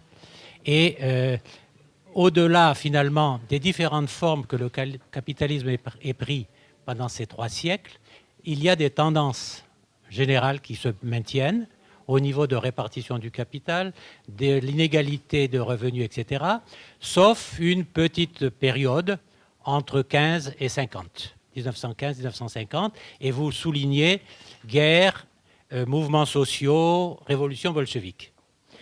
Ça, c'est à peu près les 3/4 du livre. Et dans le dernier quart du livre, vous abordez certaines pistes. Qu'est-ce qu'on pourrait faire? Vous commencez par l'impôt sur le capital. Et donc, il faudrait un impôt mondial sur le capital. Quelques lignes après, vous dites non, c'est quand même, ce serait trop beau si il y avait un impôt sur le capital à l'échelle mondiale. Donc, on va le faire sur un certain nombre de pays. Un certain nombre de pays, ça paraît encore trop beau. On pourrait le faire au niveau de l'Europe. Ça paraît encore trop beau. On en arrive à un certain nombre de pays de l'Union européenne. Bon. Mais comment, par quel rapport de force, au niveau politique, on pourrait arriver à cet impôt sur le capital à l'échelle mondiale ou à un certain nombre de pays? Parce que si c'est un certain nombre de pays de l'Union européenne qui instaurent un impôt sur le capital avec la liberté complète de circulation du capital, des investissements, etc., ben, ils vont aller à côté. Donc, ces aspects de proposition, je suis d'accord avec vous, le capitalisme ne va pas tomber tout seul, et l'histoire a montré qu'il peut rencontrer des très grandes crises et repartir, mais quand même, moi, la conclusion que j'ai tirée des 3/4 du livre, la première partie du livre, c'est ben, le capitalisme, il faut autre chose et pas rester à essayer de replâtrer le capitalisme.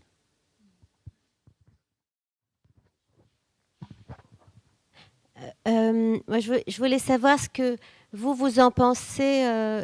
Qu'est-ce que vous pronostiquez? Enfin, je ne vous demande pas de faire Madame Soleil, hein, mais par rapport à votre travail, comment vous pronostiquez la répartition des richesses dans l'avenir?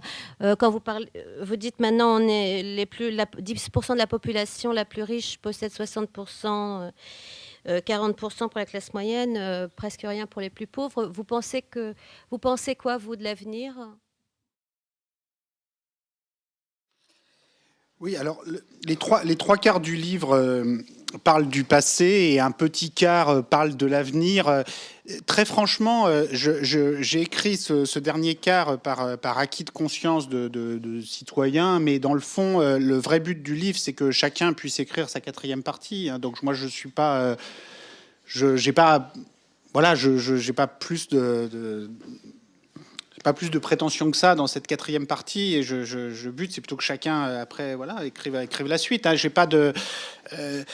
C'est vrai, les guerres, les révolutions bolcheviques ont joué un rôle considérable, et j'ai vraiment essayé d'insister dans la présentation. Moi, je suis très marqué par cette étude de la Belle Époque en France, où le système démocratique parlementaire ne répond pas. Et où finalement c'est la guerre et les chocs violents qui font qu'on va changer de système, des choses qui paraissaient complètement impossibles avant la guerre, l'impôt progressif sur le revenu, la sécurité sociale, etc., finissent par se mettre en place, mais dans le chaos de la guerre. Alors, est-ce que ça veut pour autant, est-ce que ça veut dire que ça se passera forcément comme ça la prochaine fois? Bon, c'est pas sûr non plus. On peut pas. Donc moi, j'ai rien de particulier à dire là-dessus. Je veux pas faire Madame Soleil, si ce n'est que bon, voilà, j'ai choisi d'être chercheur plutôt que guerrieros. C'est parce que je crois quand même que les livres comme armes politiques et le débat démocratique plus généralement peut permettre peut-être d'arriver à des solutions très rationnelles. Parce que quand même, je veux juste reprendre sur la question, est-ce qu'il faut changer le capitalisme? C'est très bien, mais la guerre en tant que telle ne le change pas. Elle crée un choc terrible et après on invente en direct dans l'improvisation des solutions qui sont parfois bonnes, parfois mauvaises, parfois totalitaires, parfois démocratiques. Enfin, c'est pas en soi la guerre, c'est pas ça qui permet d'inventer quelque chose de formidable. Donc ça ne dispense pas, enfin, quelle que soit la nature des chocs qu'il y aura par la suite. Et je suis persuadé que l'histoire continuera d'être rythmée par des chocs, des conflits, des mouvements sociaux, des mouvements nationalistes, des replis. Quels que soient ces chocs, dans tous les cas, il faut bien après réfléchir aux institutions communes, éducatives, sociales, fiscales, dont on a besoin pour réguler cet ensemble. Et de ce point de vue-là, la contribution qu'essaye de faire le livre, c'est cette réflexion sur l'impôt progressif sur le capital, qui est un objet tout à fait différent de l'impôt progressif sur le revenu, mis en place au XXe siècle. C'est un objet très différent aussi d'autres utopies fiscales ou objectifs fiscaux qui ont été discutés ces dernières décennies. Je pense par exemple à la taxe Tobin, qui est un objet intéressant, mais qui n'a rien à voir, et qui est un objet, à mon avis, plus limité, parce que c'est bien de limiter le volume des transactions financières, mais une fois qu'on les aura limitées, il faudra trouver autre chose. Parce que même si les transactions financières étaient réduites au volume qu'elles devraient, et même elles étaient réduites à très peu de choses, et ce qui est bien que la taxe rapporterait très peu de choses et qu'elle aurait parfaitement rempli son objectif, on aurait plein d'autres problèmes à régler, en particulier pour répartir les patrimoines. J'ajoute que si la taxe sur les transactions financières rapportait des dizaines de points de PIB, ce serait un petit peu embêtant, parce qu'on n'est pas très bien sûr de comment ça se répartirait à la sortie. L'avantage quand même de l'impôt progressif sur le patrimoine, c'est qu'on peut cibler combien on demande aux gens qui ont un petit patrimoine, parce que le but, moi, c'est plutôt de réduire, par exemple, la taxe foncière et les impôts sur le patrimoine pesant sur ceux qui essayent de rentrer dans le jeu, sur ceux qui essayent de devenir propriétaires, qui essayent d'acheter un appartement à 100 000, 200 000, 300 000 euros, qui n'y arrivent pas. Donc d'avoir un impôt progressif sur le patrimoine qui taxe très très peu ou pas du tout les petits patrimoines, et puis qui monte éventuellement à des taux très élevés. J'évoque des taux de 10% par an sur les patrimoines les plus élevés, ce qui est très important sur un patrimoine, parce que ça veut dire qu'au bout de 10 ans, il n'y a plus de patrimoine. Donc ça veut dire que les personnes doivent vraiment renouveler leur patrimoine. C'est une expropriation permanente. Bon, ça pourrait être aussi 20% par an. On peut faire 100%, mais on ne pourra le faire qu'une seule année. Donc, il faut bien voir qu'en termes de réflexion sur l'impôt sur le patrimoine, le fait de monter à des taux aussi élevés, ça n'a rien à voir avec ce qui a été appliqué dans le passé. Donc je ne prétends pas que c'est la solution miracle, mais je mets ça sur la table dans le débat. Je pense que c'est important.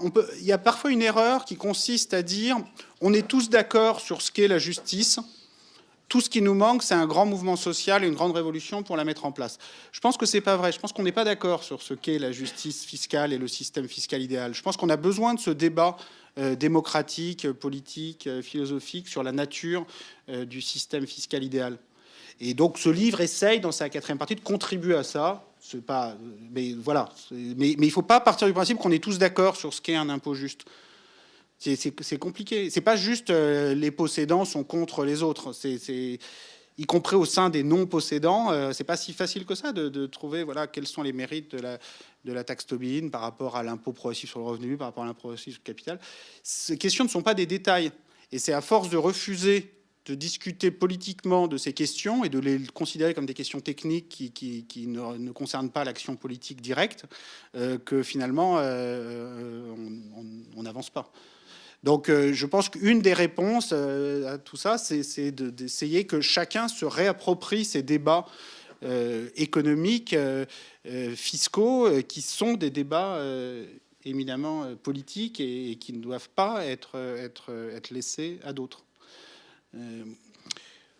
Donc voilà, pour les prévisions pour l'avenir, je constate que la tendance est à une repatrimonialisation d'une part et à une reconcentration des patrimoines d'autre part. Je ne sais pas jusqu'où cette tendance peut aller. Ce que je sais, c'est qu'il n'y a pas de pilote dans l'avion, que notre capacité d'observation des évolutions est de plus en plus faible, et qu'on peut se réveiller un matin avec une concentration des patrimoines qui a retrouvé des niveaux de l'avant-première guerre mondiale, avec potentiellement des niveaux de capture du processus politique qu'on voit déjà en partie aux États-Unis, je pense, pas encore tout à fait en Europe, mais qui peuvent venir. Donc, oui, je pense que la tendance naturelle est potentiellement assez inquiétante. Et ce qui risque de se produire, à défaut de solutions coopératives, c'est des solutions sous forme de repli national très fort. De sortir, enfin, concrètement, la construction européenne devient de plus en plus difficile à défendre par moment. Et je pense aussi, pour répondre à cette question, que des formes d'union renforcée entre un nombre réduit de pays européens ne pourraient fonctionner qu'avec une relative fermeture vis-à-vis des autres pays ne rentrant pas dans cette union renforcée. Et donc concrètement, des réintroductions de contrôle de capitaux et de sanctions commerciales vis-à-vis des pays ne faisant pas partie de cette union renforcée sont presque inévitables et indispensables. Même si dans l'absolu, ce serait mieux, le protectionnisme en soi n'apporte pas de prospérité particulière, et ce serait mieux de pouvoir faire cette coopération au niveau le plus large possible. Mais de façon réaliste, une phase au moins provisoire de relative fermeture d'un petit nombre de pays est sans doute indispensable. Nous remercions M. Piketty. Si vous voulez, il y a des livres de Thomas Piketty et vous pouvez aussi avoir sa signature sur le livre qui augmentera votre patrimoine.